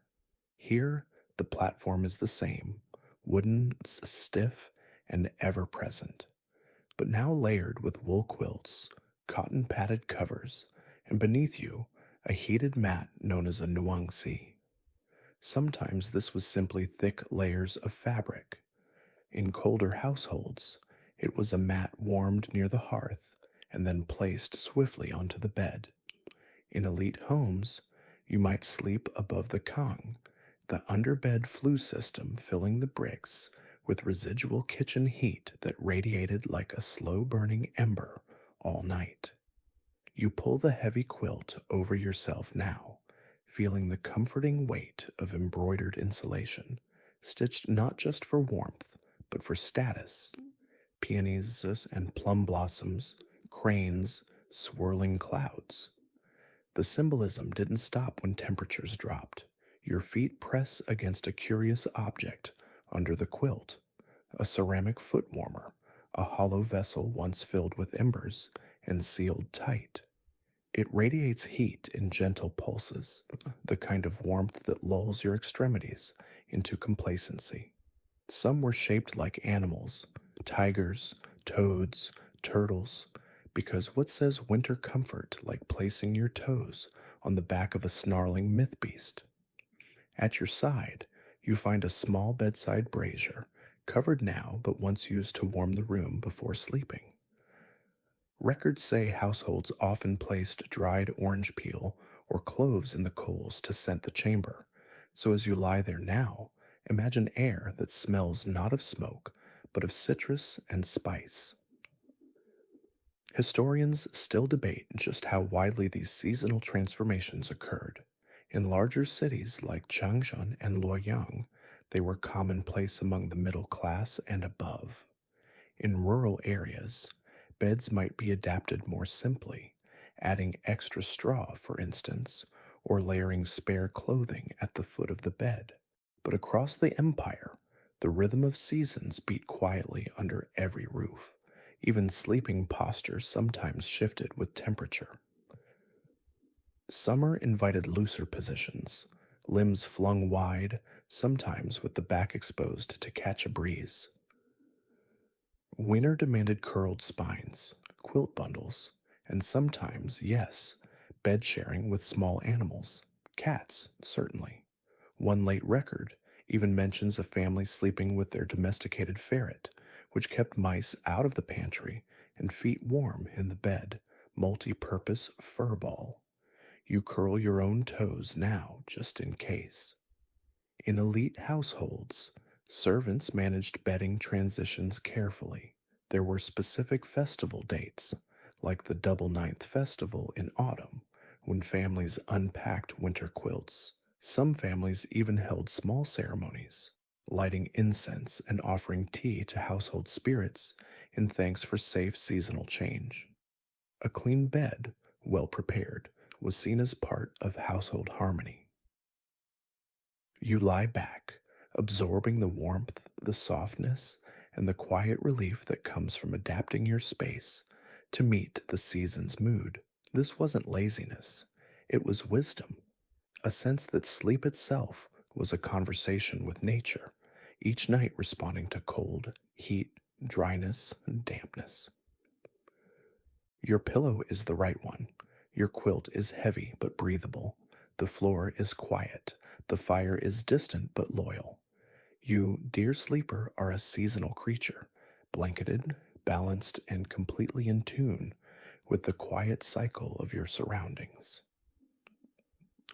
You exhale deeply now, warmed and relaxed under your carefully layered winter bedding, still half dreaming of tigers carved into foot warmers. But the night stretches onward, and as your fingers trace the smooth wood of the frame beside you, you discover something surprising, unexpected, even delightful. It's a niche carved into the side of the bed frame itself. Within it rests a small, rolled scroll, a sand weighted writing brush, and a low, flat stone tray still stained faintly with ink. You've just stumbled upon one of the Han Dynasty's more curious fusions of function and rest, beds with built in writing desks. You sit up a bit straighter now, the quilt settling in folds around your waist, and you realize this isn't a writing desk that happens to be near the bed. No, this is the desk. Integrated into the frame, this feature allowed the scholarly sleeper to read, write, annotate, and, on occasion, dispute taxation records, all without ever rising fully from the mat. It's the ancestor of your modern laptop in bed situation, minus the screen glare and snack crumbs. The Han Dynasty was, after all, a civilization that prized literacy, record keeping, and reflection. Government officials, poets, and upper class intellectuals were expected to be thinking at all times, and that included right before bed when the mind was loose and wandering, but still prone to inspiration. These bed desks often took the form of a pull out tray or a recessed board at the head or side of the frame. Some even included a low shelf for storing inkstones, brushes, and scrolls, safely tucked away yet always within reach. As you examine the tray beside you, you spot a brush rest carved to resemble a mountain range. It holds 3 brushes, one thick, one thin, one worn nearly to its wooden nub. The inkstone is shallow, but still stained with the deep, mineral black used for calligraphy. A small dish holds a few dried orange peels, snacking while thinking, a timeless habit. The scroll tucked into the tray is short, perhaps a personal note or a copied aphorism. You unfurl it carefully and read. A still bed is the mind's lake, disturb neither. Clearly, someone took their nighttime composure seriously. These writing bed hybrids were particularly popular in homes of scholar officials whose duties required constant study. You can picture one now, leaning against a stiff pillow, brush in hand, carefully annotating the classics with a candle flickering beside him. If he fell asleep mid-sentence, so be it. His thoughts, at least, were preserved on silk. But even among ordinary households, some form of bedside writing was common.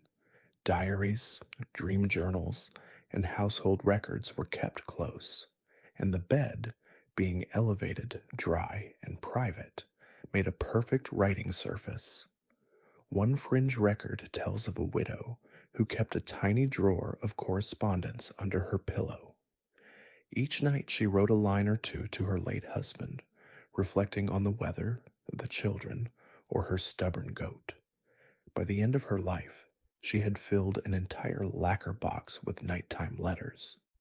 Scholars today consider it the earliest form of sleep journaling. Historians still argue about whether these bed desks were a widespread design feature or limited to custom commissions among the educated class. What's clear is that sleeping and writing were not entirely separate.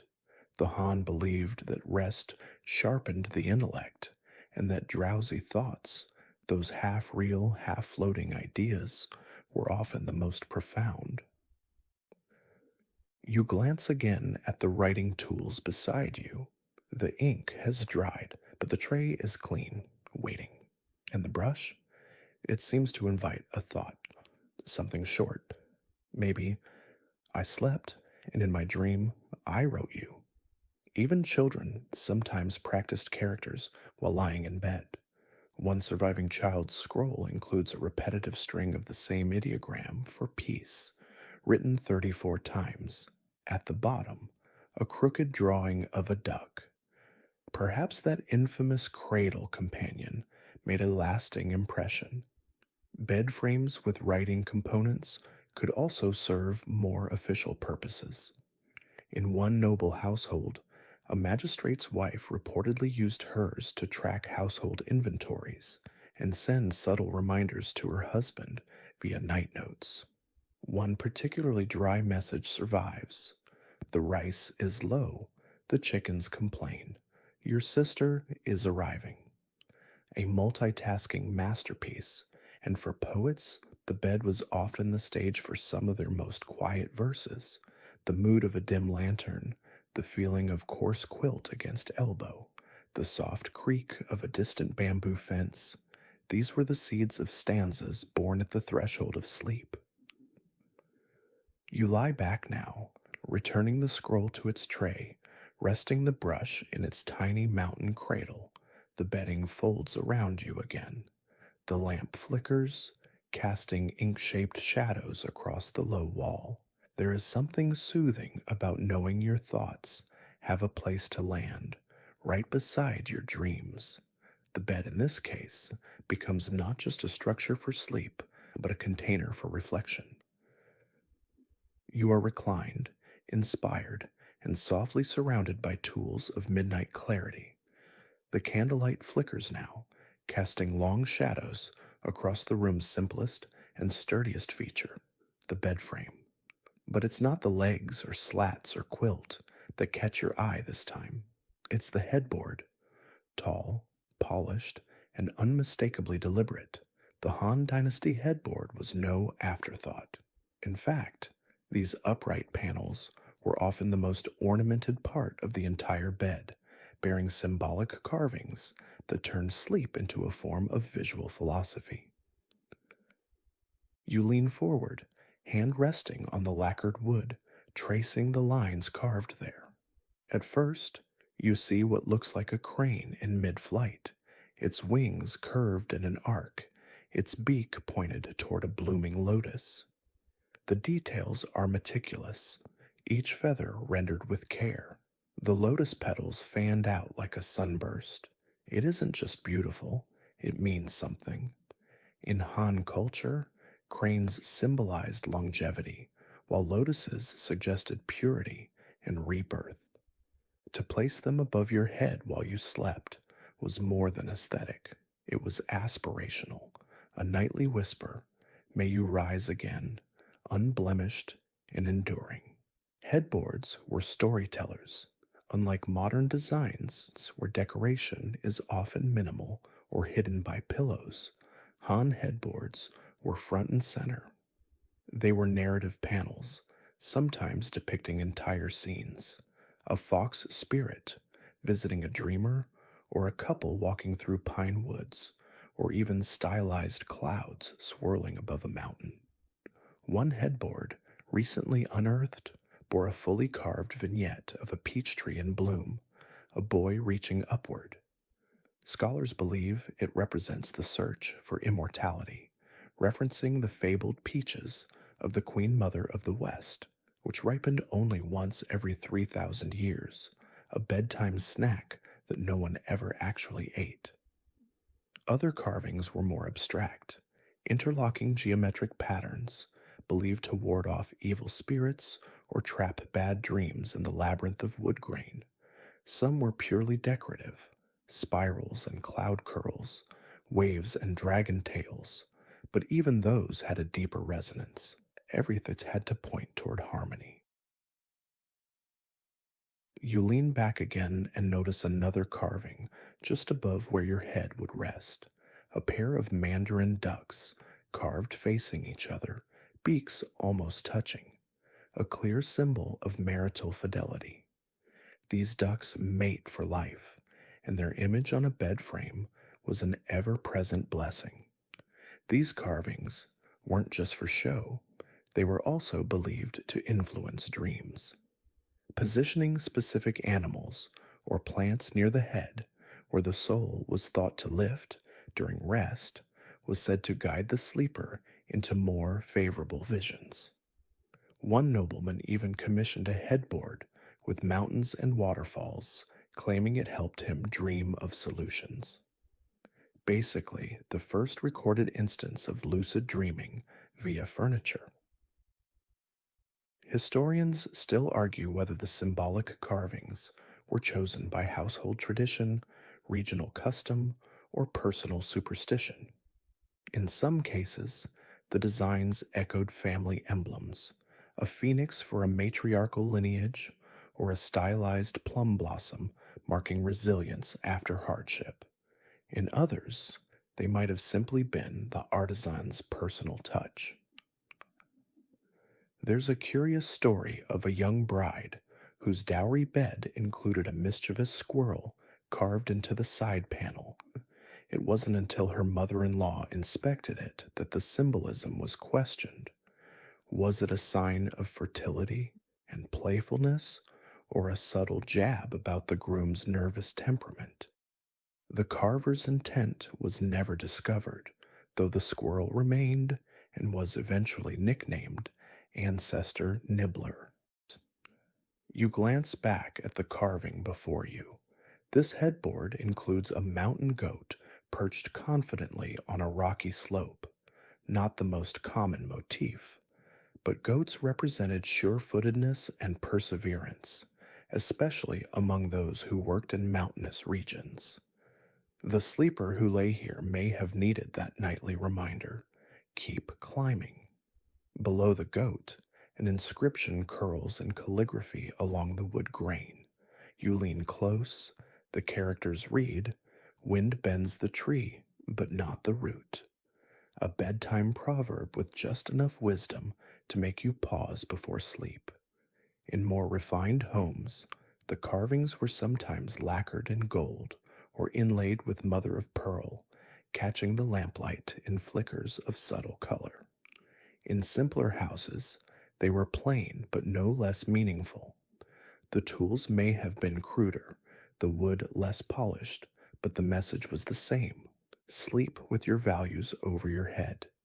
Some even took the symbolism a step further by embedding charms or talismans into the headboard's backside, hidden compartments filled with amulets, prayer scrolls, or dried herbs wrapped in silk.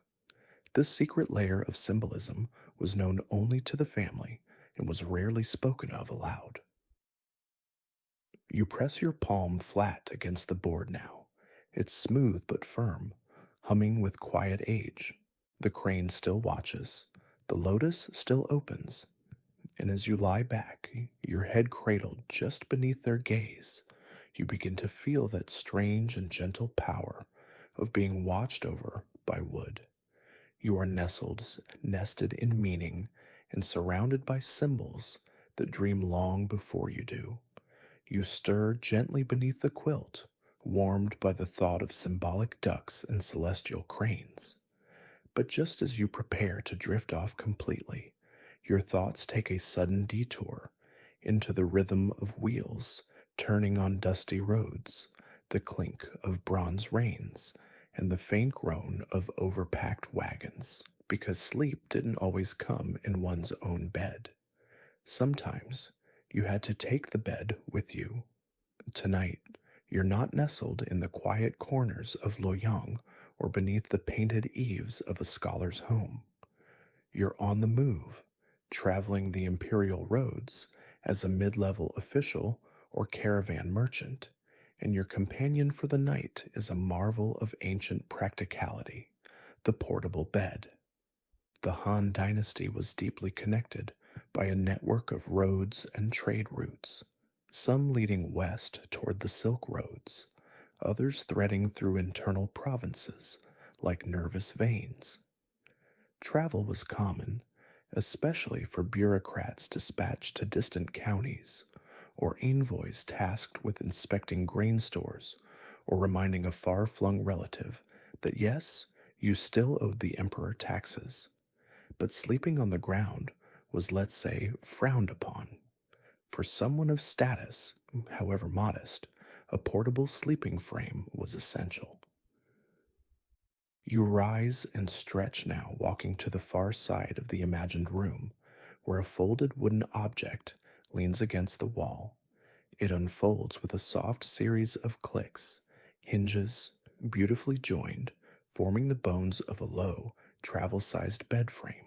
The legs fan out, braced by crossbars, and soon a modest sleeping platform stands before you. It's like camping, but with Confucian expectations. These travel beds varied in design. Some resembled short legged platforms with collapsible legs, while others were roll up mats that included attachable headrests and lattice support frames made from rattan or willow. In higher end versions, the joints were reinforced with bronze or horn, and the legs fit into one another with the precision of a puzzle box. You sit down on one now. It wobbles slightly, reassuring in its portability, if not its confidence. A small lacquered drawer pulls out from beneath the platform, holding a silk travel pillow and a scroll describing proper sleep conduct while on assignment. Naturally, bureaucrats were expected to maintain posture and order, even while sleeping on the road, and some even carried small collapsible privacy screens, thin bamboo panels joined with string, which, when arranged in a semicircle around the bed, mimicked the solitude of a bedroom. This was especially helpful in way stations, where multiple travelers might sleep in the same hall. One charming artifact from a trade route post near Dunhuang shows a bed tag, an inscribed wooden token meant to be tied to the end of one's travel bed, marking it as property. The inscription: "This bed is for Magistrate Liu. He is allergic to dogs." Priorities? In colder months, portable beds came with fire tray attachments, small raised platforms under the frame for placing hot coals and iron pans. The heat would rise through the slats, keeping the sleeper warm, if slightly toasted. Scholars still argue whether these attachments were widely used or considered a fire hazard disguised as innovation. Of course, merchants traveled with simpler setups: a roll of reeds, a padded wrap, and a few bricks for leg support. These makeshift beds could be assembled in minutes, disassembled even faster, and were often wrapped in oilcloth to protect against rain and dust. One travel journal describes a merchant sleeping beneath a broken cart axle, using his ledgers as a pillow and muttering about grain weights in his sleep. Proof, perhaps, that dreams don't pause for comfort. But not all traveling sleepers were men. Some elite women traveled with custom designed portable beds, low platforms that doubled as trunks, packed with bedding, cosmetics, and even small vanity mirrors. A discovered lacquer box in a tomb near Chengdu includes a drawer labeled simply "for long sleepings," which may be the most poetic way to label your travel bedding in any era. Interestingly, these travel beds sometimes carried carved symbols, just like their stay at home cousins, though simplified. A folding headboard might feature a single flower or character. One particularly beloved motif, the wild goose, a creature of long journeys and loyal return. You lie back on the frame now, arms folded across your middle, feeling the gentle give of slats beneath you. The quilt is thinner than usual, the mattress more a suggestion than a comfort, but something about this setup feels grounding. A traveling bed was never just about convenience. It was a way to carry home with you, a frame that reminded your body how to rest even when the stars above were unfamiliar. There's a fringe tale of a scholar who brought his portable bed on a journey and insisted it be placed at the exact same cardinal orientation each night. He claimed it helped his dreams stay in the right direction. Whether it worked or not, he reportedly never got lost, even in his sleep.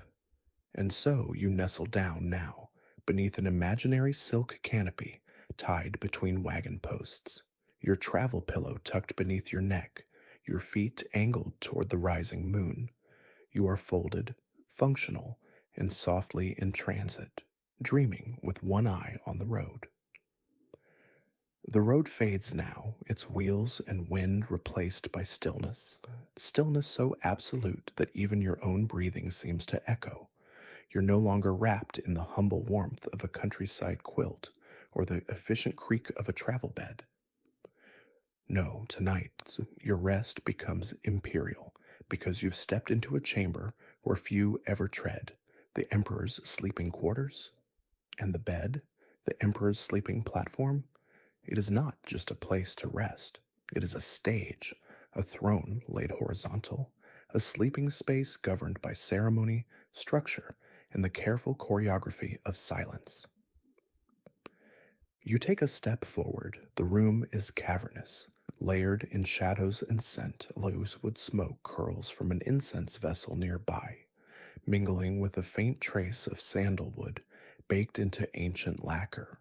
The floors are polished dark wood, and ahead of you rises the platform. It's not just a bed, it's an elevated dais, a massive rectangle framed by sculpted posts and crowned with a layered canopy that descends like a velvet thundercloud. No mattress peeks out, no pillow flops casually. Everything is tucked, straightened, bordered. There is no room for whim. You climb a few steps up, because yes, the Emperor slept higher than everyone else. The elevation wasn't comfort driven, it was symbolic. The Emperor was the son of heaven, and his body, even at rest, had to be physically closer to the celestial order. It was architecture in reverence. This platform could be as much as 1.5 meters off the ground, enclosed on 3 sides, with a front-facing curtain often left slightly open, so guards or eunuchs on duty might observe without intruding. A strange paradox. The most private sleep still watched the bedding, layered silks, each dyed in court-assigned colors, imperial yellow in later dynasties, but likely deep reds, purples, and browns during the Han quilts, were stuffed with fine down, and beneath them, reed mats or padded brocade that offered a firm but not hard support. But here's the twist. Historians still argue whether the emperor actually slept on this platform every night. You see, in many records, the imperial bedchamber is described more as a ritual space than a comfort zone. It's where decrees were signed in the early morning, where audience was granted to favored concubines, where oaths were whispered under canopy folds. Some believe that the emperor kept a smaller, hidden bed elsewhere for actual rest. Others argue he simply became very good at napping under scrutiny, and speaking of scrutiny, no one entered the bed platform alone. Attendants arranged bedding, adjusted temperature using brazier stones placed beneath the raised floor, and maintained incense to purify the air. Eunuchs stood vigil nearby, Trusted concubines, if granted access, underwent cleansing rituals before setting foot on the dais. In one account, a favored lady tripped on the first step, and the court astrologer declared it a bad omen for agriculture. No pressure. You settle onto the sleeping platform now, careful to disturb nothing. The silk beneath you is cool and smooth, the edges of the quilt stiff with embroidery. On either side of your head are lacquered compartments, tucked into the headboard itself, one for ink and brush, another for scrolls, and a third for ritual items. Perhaps a jade pendant, a charm, or a figurine of the four auspicious beasts. Above you hangs a canopy embroidered with constellations, meant to reflect the Emperor's heavenly mandate. You count them slowly: Orion, the North Dipper, the azure dragon of the East. They shimmer faintly in the candlelight, threads catching gold in sleepy pulses. And then there's the soundproofing. The bed's drapes were often layered not just for beauty, but for acoustic silence. The Emperor's rest could not be disturbed by wind or whisper. One court record details a servant executed for sneezing outside the chamber during the hour of the tiger. Another was praised for catching a falling scroll before it hit the floor. That scroll, a bedtime poem left half finished on the platform's writing tray. The ritual of retiring to bed was known as ascending the resting mountain.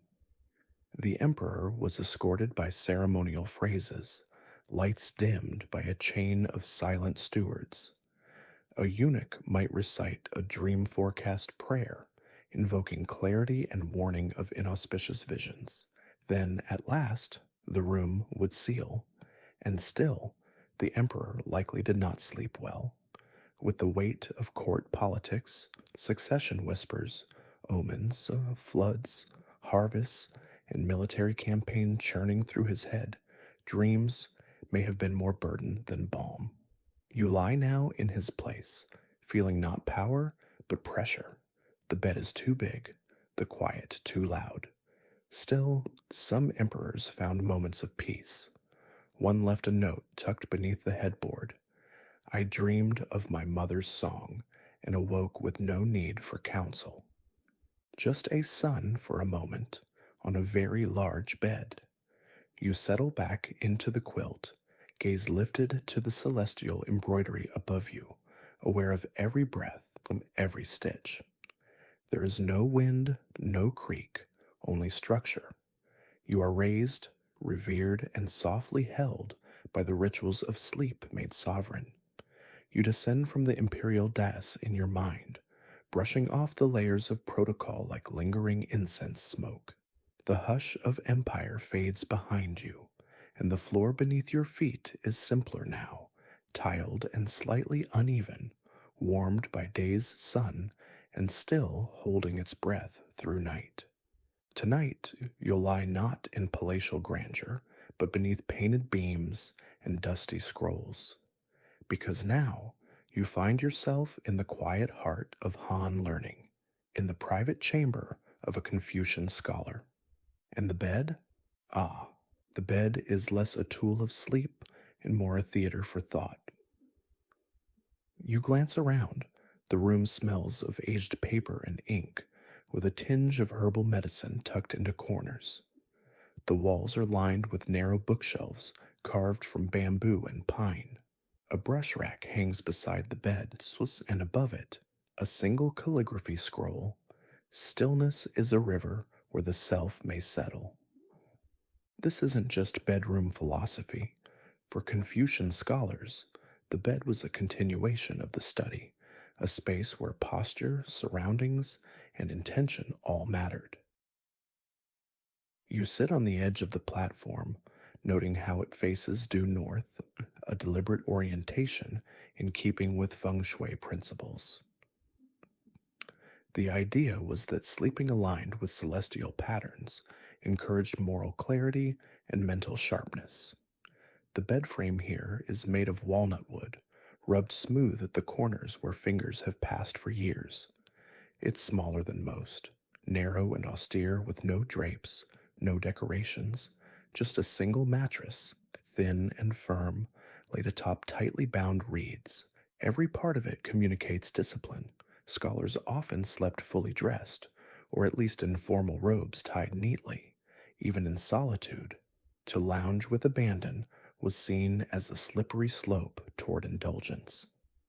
In a few surviving manuals on Confucian household conduct, there's even advice on how to lie down mindfully with your back straight, one arm placed over the chest, the other relaxed but never flung. Sounds exhausting?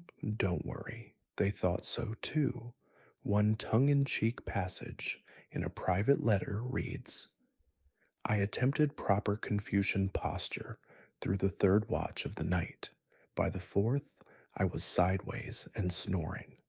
I hope Confucius forgives horizontal honesty. You stretch onto the bed now, mimicking the described position.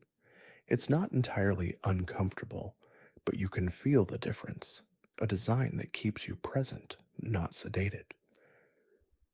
Interestingly, many Confucian beds were also reading platforms.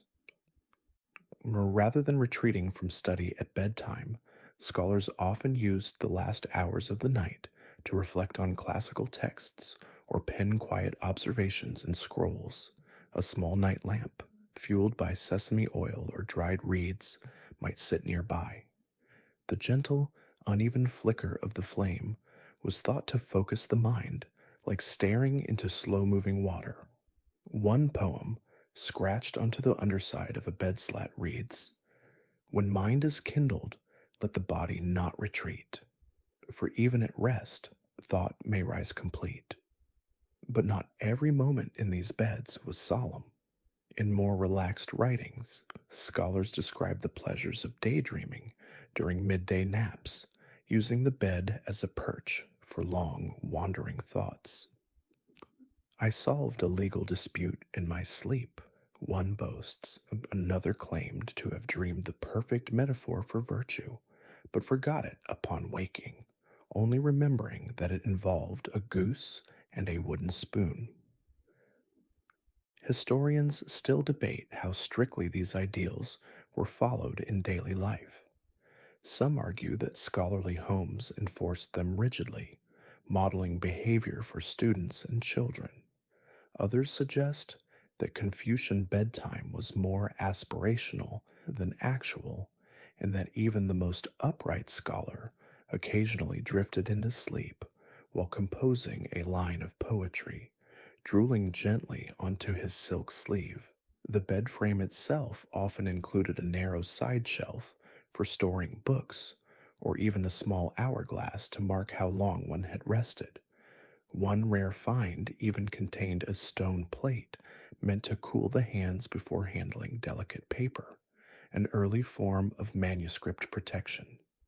You touch the edge of your own imaginary shelf and feel a slight chill there, as if centuries of careful fingers have left behind their own echoes.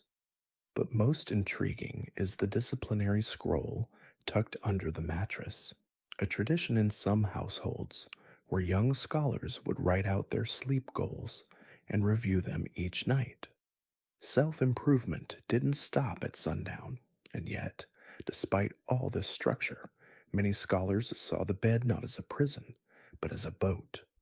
In one surviving essay, a philosopher likens his bed to a craft drifting between waking and sleep, each night a journey across uncharted waters, steered by quiet introspection and dreams that whispered more truth than books. You settle again now, flat on your back, head resting on a folded cloth pillow that smells faintly of camphor and cinnamon. The lamp burns low, the shelves lean in, the room hums softly with silence. You are cradled not by indulgence, let's hope, but by intention, not by fluff, but by focus, on a place where rest and thought walk quietly side by side. You blink slowly now, the glow of the scholar's lamp fading into darkness, and in that darkness, a new sound emerges. Faint, rhythmic, somehow familiar. It's the rustle of leaves, the swish of fabric, and the faint clang of bronze bells in motion. Because tonight, you're entering a space unlike any other we've visited so far. A space filled with incense, chanting, and the scent of ancient sandalwood. Tonight, your bed is not a bed in the ordinary sense. It's a meditative platform tucked within the hallowed halls of a Han Dynasty Taoist retreat. You're not entirely sure how you got here, but that's how these places work. One minute you're considering lumbar support, the next, you're in a mountain sanctuary wondering if that squirrel just bowed to you. The room is sparse stone walls, wooden beams, no decoration except a single hanging scroll inscribed with the character for quietude. There's no bed frame, no plush bedding.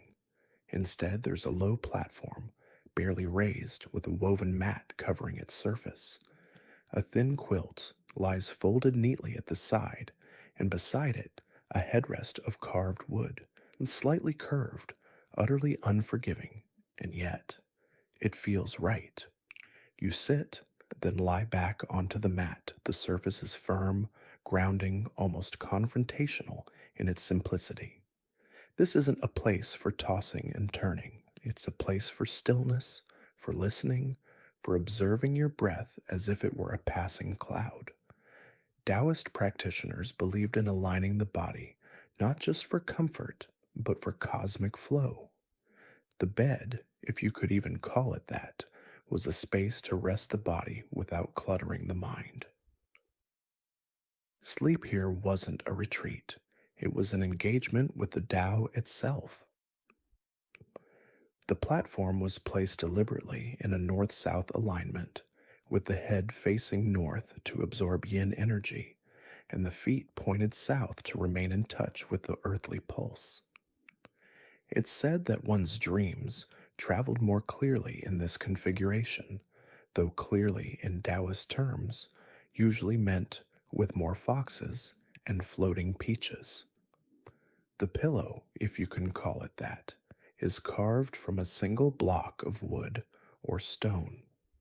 Taoists believed that hard pillows helped discipline the mind, keeping the head elevated, the neck straight, and the dreamscape free from chaotic interference.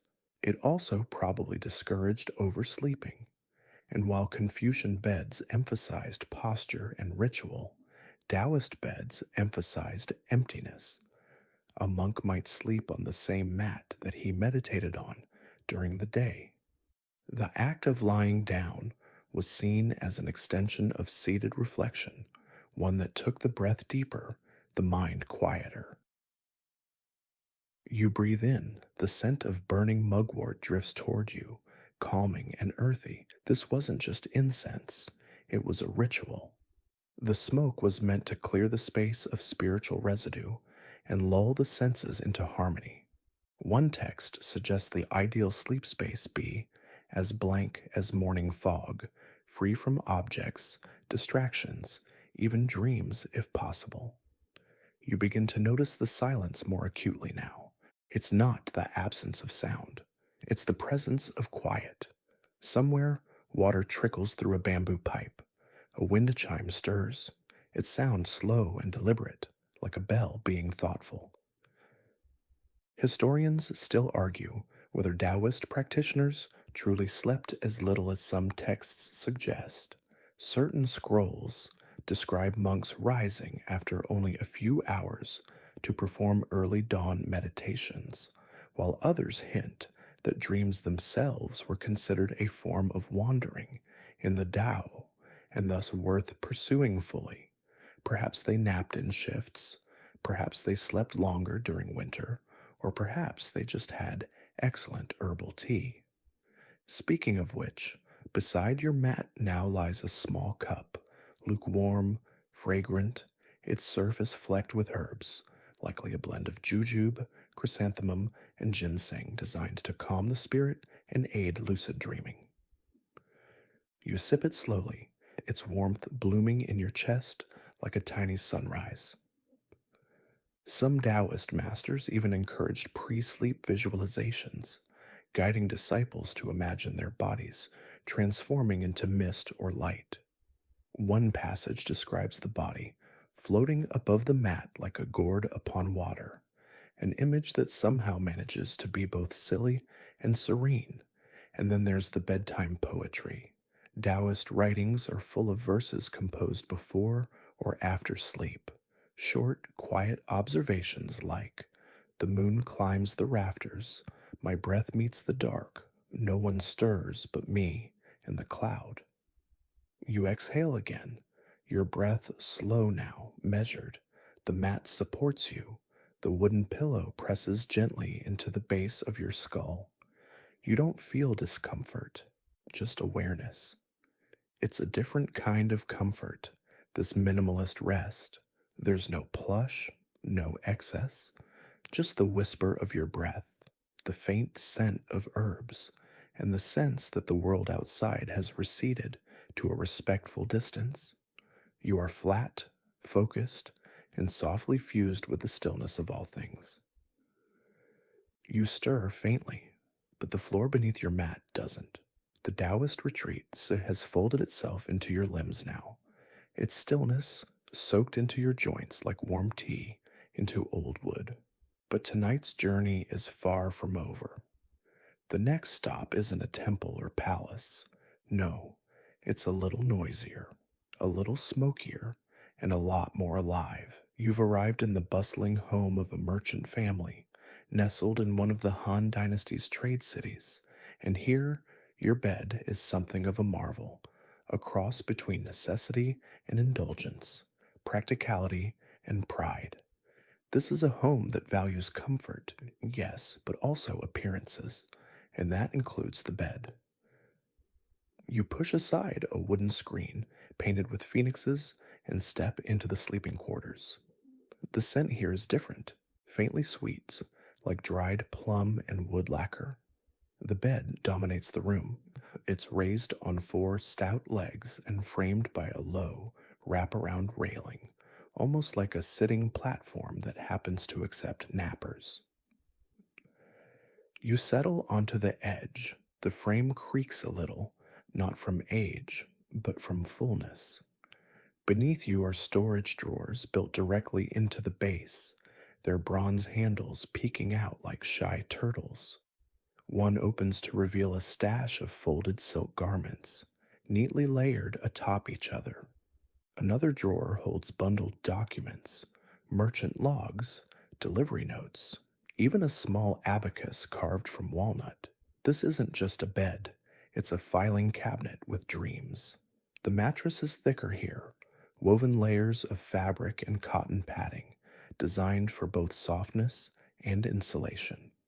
A brocade coverlet is pulled neatly over the top, embroidered with peonies and cranes, symbols of prosperity and peace.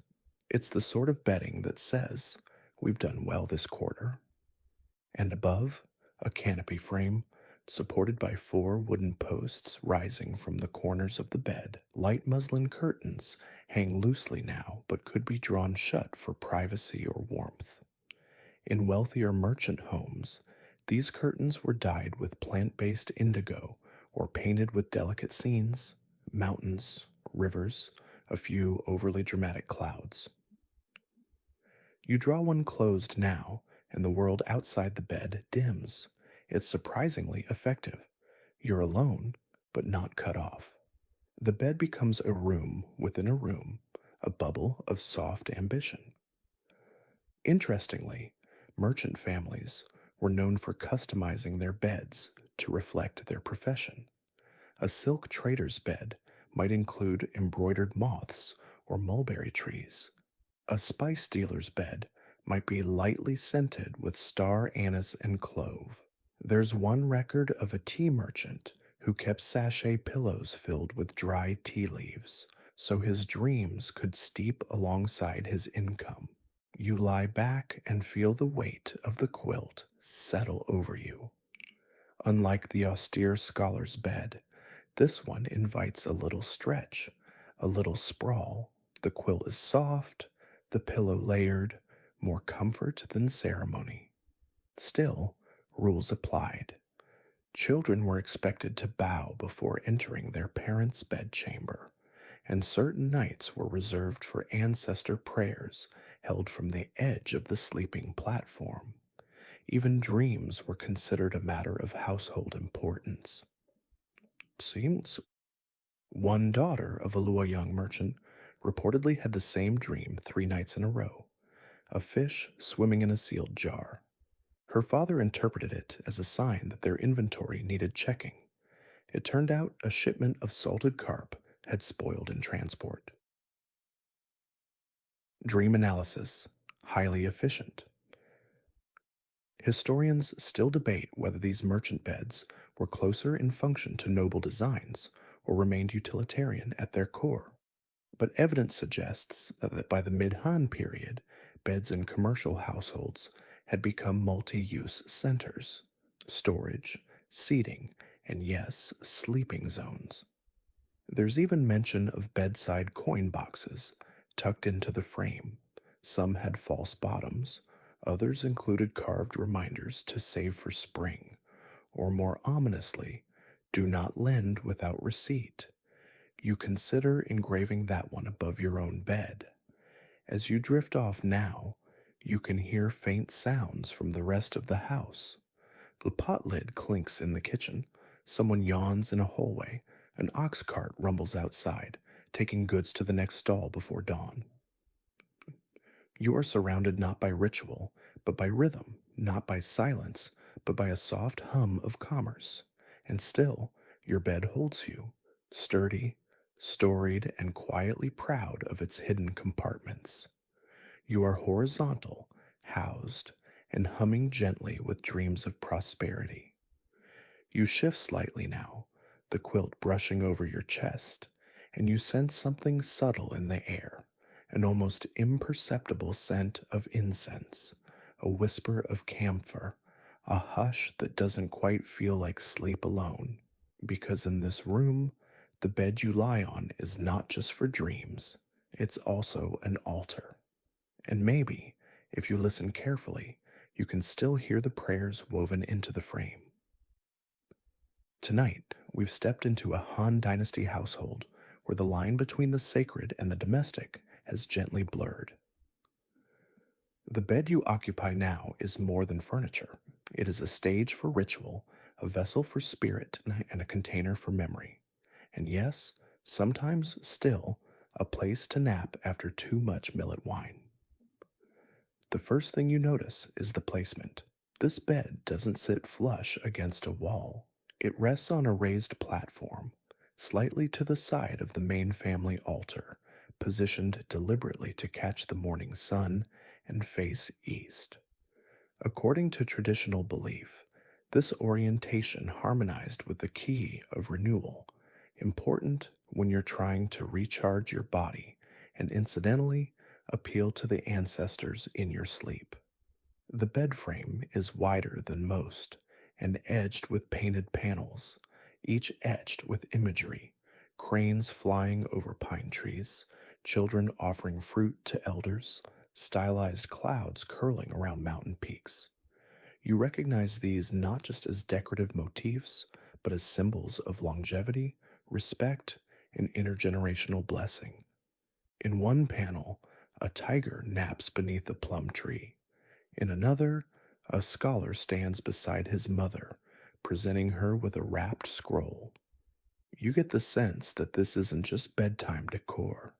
It's a moral reminder, wrapped in lacquer. At the head of the bed, just above the pillow's edge, sits a small carved shrine, no taller than your hand, built into the wood itself. It holds a figurine of the kitchen god and a sliver of red cloth, possibly a family talisman. This tiny nook is not visible unless you know where to look, but once found, it's impossible to ignore.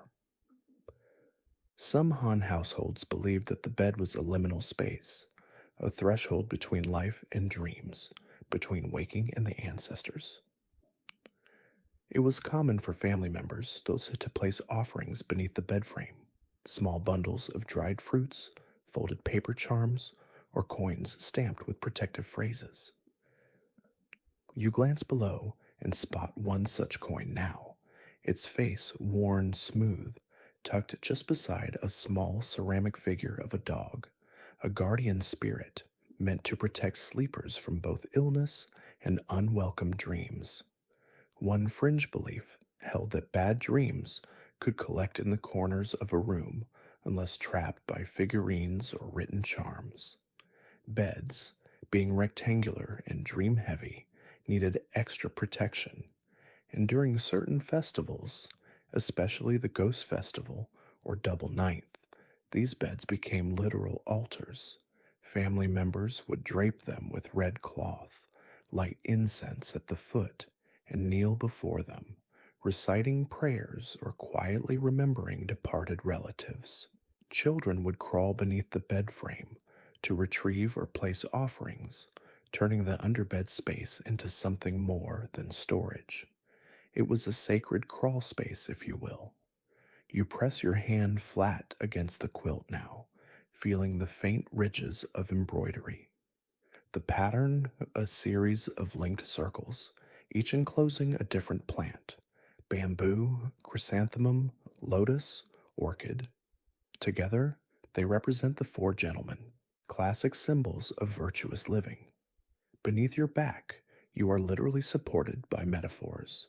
Some families even carved protective verses into the wooden slats beneath the mattress. In one preserved frame, found in the ruins near modern day Xi'an, a line reads, "To sleep in stillness is to speak without words. Let the spirit hear." Historians still argue whether these sacred bed practices were widespread or limited to certain regions or spiritual traditions. The evidence is fragmentary: charms, carvings, a single ink stained pillow with a prayer stitched into its corner. But the suggestion is there for some: sleep was not the end of the day, it was a return to the cosmic cycle enacted on wood and cloth. You lie back now, the quilt tucked under your arms. The small shrine above your head glimmers faintly in the candlelight. Somewhere behind you, a brazier flickers, its smoke curling upward, like a question asked in the quietest voice. You feel safe, not because the bed is soft, but because it is seen. It has been blessed, remembered, and folded into ritual, layer by careful layer. Someone long ago thought of you, maybe not by name, but by position, by purpose: the dreamer, the sleeper, the bridge between what is and what might be. You are horizontal now, quietly sacred, and softly part of something older than rest. You don't rise, not yet, but the bed beneath you shifts in character. Gone are the incense curls and guardian charms. Now the wood smells newer, the silk feels different. You're no longer deep in Han Dynasty ritual. You're floating forward, ever so slightly, into the future. Because tonight's sleep comes on the edge of transition, when tradition lingers, but new hands start carving the frame. Welcome to the early Tang Dynasty, where echoes of the Han remain, but the bed begins to change, copied, gilded, and softened with each generation. You sit up slowly, running your fingers along the smooth edge of the bed. It looks familiar. The proportions match those you've rested on before. There's still the solid platform, still the wooden frame raised off the floor, and yet something's different. This bed feels refined, lighter in design but heavier in intention. The wood is polished darker, the joints more fluid. There's a hint of inlay along the edge, tiny jade tiles set flush into the grain, forming a delicate spiral motif. Decorative, yes, but also symbolic. In this period, as Tang culture flourished and international trade increased, beds weren't just household furniture, they became statements of taste and connectivity. You rest back against a pillow now, not the wooden kind, mercifully, but a plush, silk wrapped cushion embroidered with peacocks. These embroidered pillows became increasingly common during the post Han centuries as comfort began to rival discipline. You sink into it slightly. Your neck says thank you. Many of the classic Han bed features lived on: the rectangular base, the underbed storage, the modesty curtains, but now they appeared alongside new materials and influences. Contact with Central Asia and the Silk Roads meant more color, more texture, more experimentation. In one Tang household record, a merchant describes his wife commissioning a bed with Persian woolen drapes, dyed blue with imported indigo, and trimmed with gold thread tassels. Another noblewoman requested a bed platform with a moon gate cut into the footboard so that moonlight could shine directly onto the sleeper. Moonlight therapy, now available in your own bedroom. You glance upward. The canopy above your head is no longer a plain square. It billows gently, gathered in the center like a tent, designed not just to block insects, but to frame the sleeper like a figure in a painting. A bed wasn't just where you lay, it was where you were displayed. And yet, even with these flourishes, the Han foundations remained. The bed still served as a multi use platform for reclining, receiving guests, reading, or even playing board games.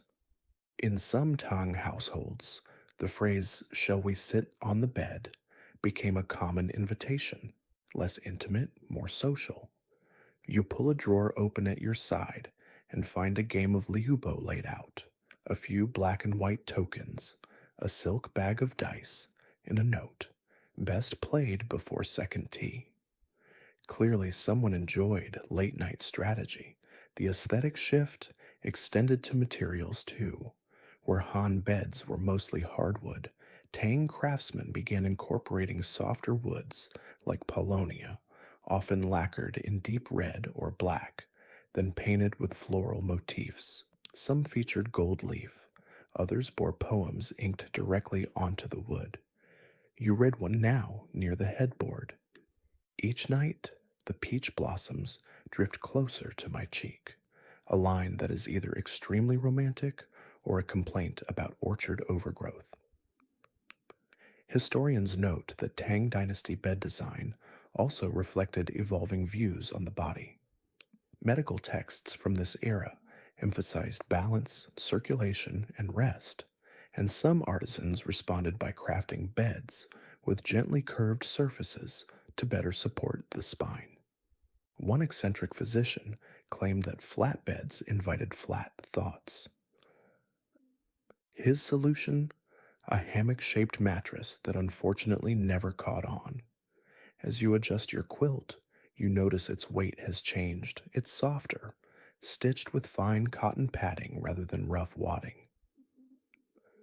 Quilting technology had advanced, and comfort was now part of the bedtime equation.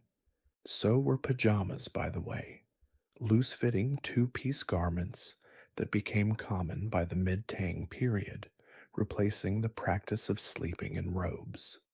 And yes, those pajamas often matched the bed linens, coordinated sleepwear, a surprisingly ancient tradition.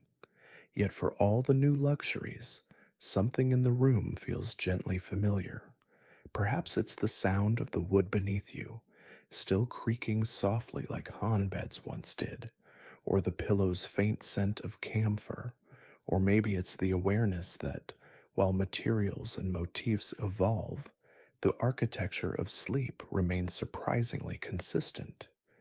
You are resting now on centuries of memory, on a frame once designed for virtue, then dressed in poetry, now softened with feathered edges and the murmur of distant trade winds.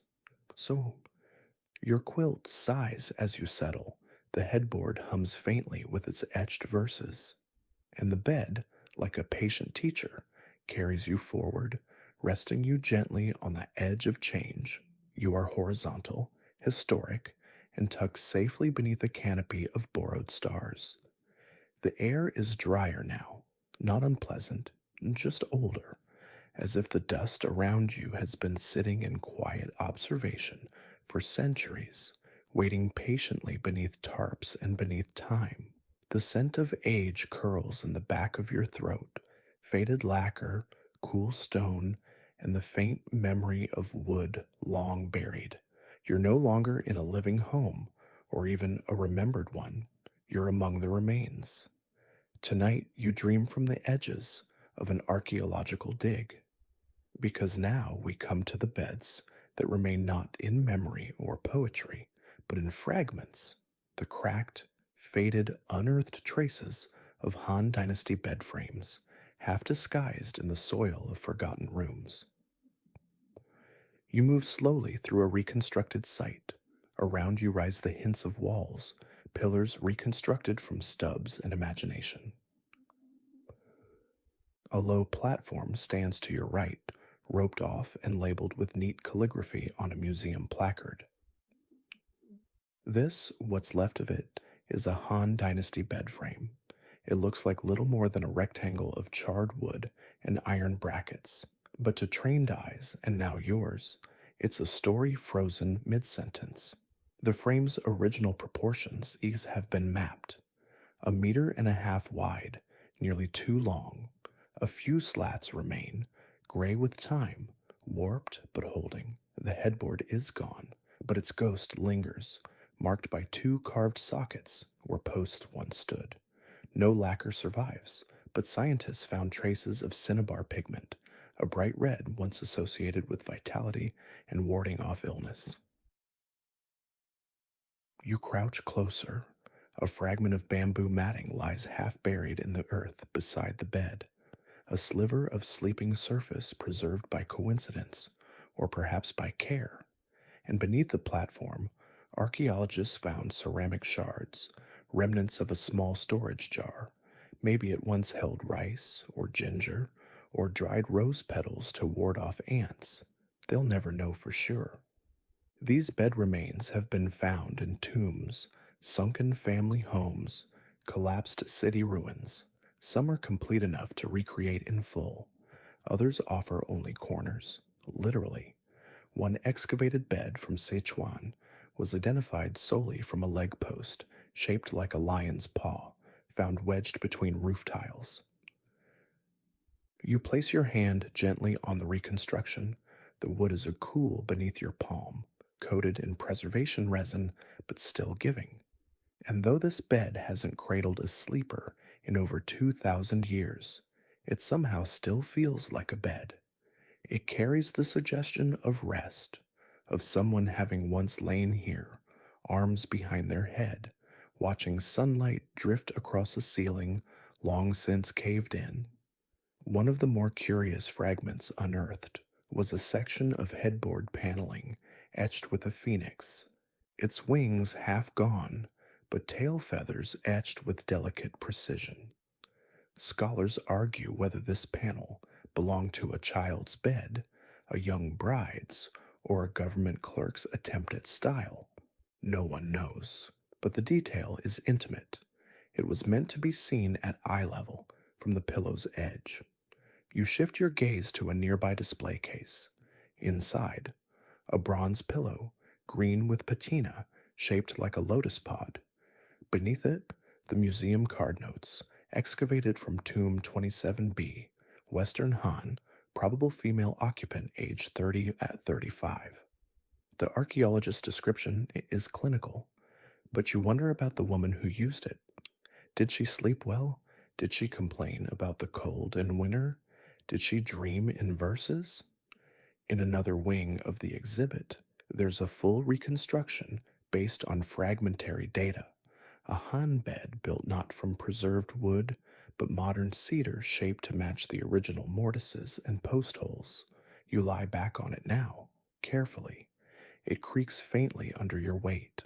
There's no mattress, just a smooth platform. No quilt, just imagination. Still, it holds you.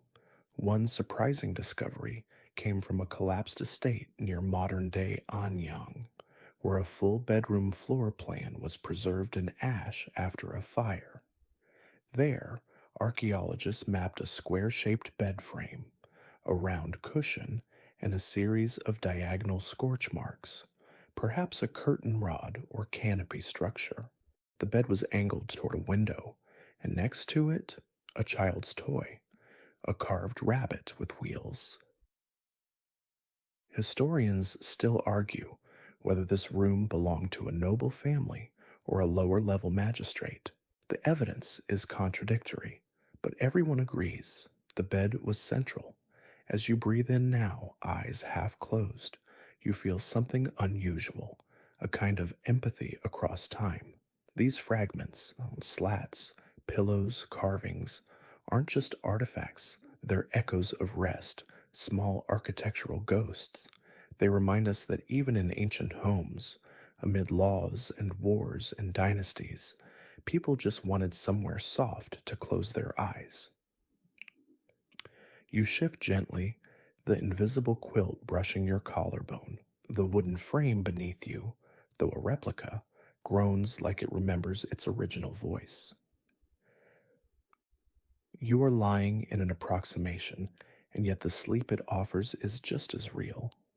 You are surrounded now by the whisper of rooms that no longer stand, the memory of families whose names we've lost, the careful carpentry of hands now dust, and still you are held, you are horizontal, humbled, and softly tucked into the fragments of time. The wind tonight has a softness to it, like a breath just before sleep, and you, well, you're almost there. But before your eyes close completely, there's one final place to visit, one last bed to lie in. It waits not in a palace, not in a temple, but in a quiet museum corner in Luoyang, city of poets and emperors and dusty old dreams. Tonight, you lie down on a reconstructed Han Dynasty bed frame, rebuilt from bone white wood, speculative memory, and the gentle curiosity of modern historians. It stands on polished stone, surrounded by quiet signs and gentle lighting, a still object in a restless world. But to you, it's a familiar friend, one whose story you followed from the earliest reed mats to the soft sung poems inked into tang brocade.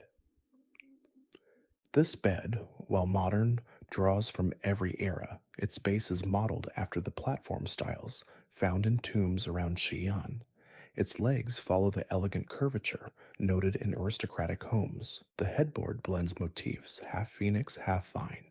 No part of it is original, and yet every inch of it hums with authentic echo. You sit on its edge. The wood is cool but not cold. Your fingers trace the smooth curve of its railing. You've sat here before, in spirit, under a Confucian roof, on a traveling dais, curled on a merchant's quilt. Now all of them converge in this silent place. The mattress is spare, cotton padding, linen cover, but you don't mind. The comfort here doesn't come from thread count. It comes from context, from knowing that every groove, every nail, every imagined curtain in this reconstruction is drawn from 2 millennia of dreams. You lie back. The ceiling above is neutral, museum white. But if you close your eyes just right, it becomes a wooden canopy, painted with clouds and stars and strange birds you've come to recognize.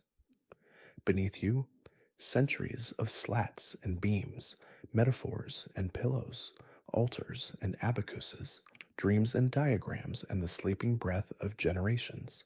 Above you, memory. To your side, a small plaque reads, Reconstruction based on multiple Han Dynasty sources, for viewing only. Please do not touch. You smile softly, a little late for that now. Historians still argue whether this design is truly accurate, whether this headboard style ever appeared with these types of legs, whether the proportions reflect aristocratic or provincial tastes. But you know better. You know that beds, like stories, evolve in the telling. And tonight, you've heard every plank and post whisper. You draw the quilt, soft, imagined up to your chin. A final sigh escapes you, long and slow and deep. Your eyes close. Around you, nothing moves, yet the air itself seems to cradle you. You are still, you are safe, you are horizontal, harmonious, and wholly home. And now, here you are, fully at rest. Let the journey fall away behind you. The market beds, the cold stone temples, the phoenixes, the folding frames, the dream heavy silks. Let the noise of history settle like dust in sunlight, slowly drifting to the corners, weightless, gentle. There's nothing left to explore tonight. No more headboards to analyze, no drawers to open, no more poems tucked beneath mattresses or incense burning in ceramic bowls. Just the rhythm of your breath. Slow, smooth, when you've seen how people slept, how they dreamed, how they carried meaning into even the smallest details of where they laid their heads. Wussy. You've felt the cool firmness of bamboo slats, the yielding comfort of padded quilts, the wooden curve of a hard, meditative pillow. But now your own pillow softens beneath you. The room fades around the edges. The quiet deepens, stretching long and low, like silk unraveling, like night folding itself just for you. Nothing is expected of you. There's nowhere to be, no scroll to write, no bedpost to carve, just stillness. So sink slowly. Let the centuries loosen their hold. Let the carved wood and lacquered dreams fall behind you. You've arrived. The stars have shifted, the candles gone cold. Sleep. Good night.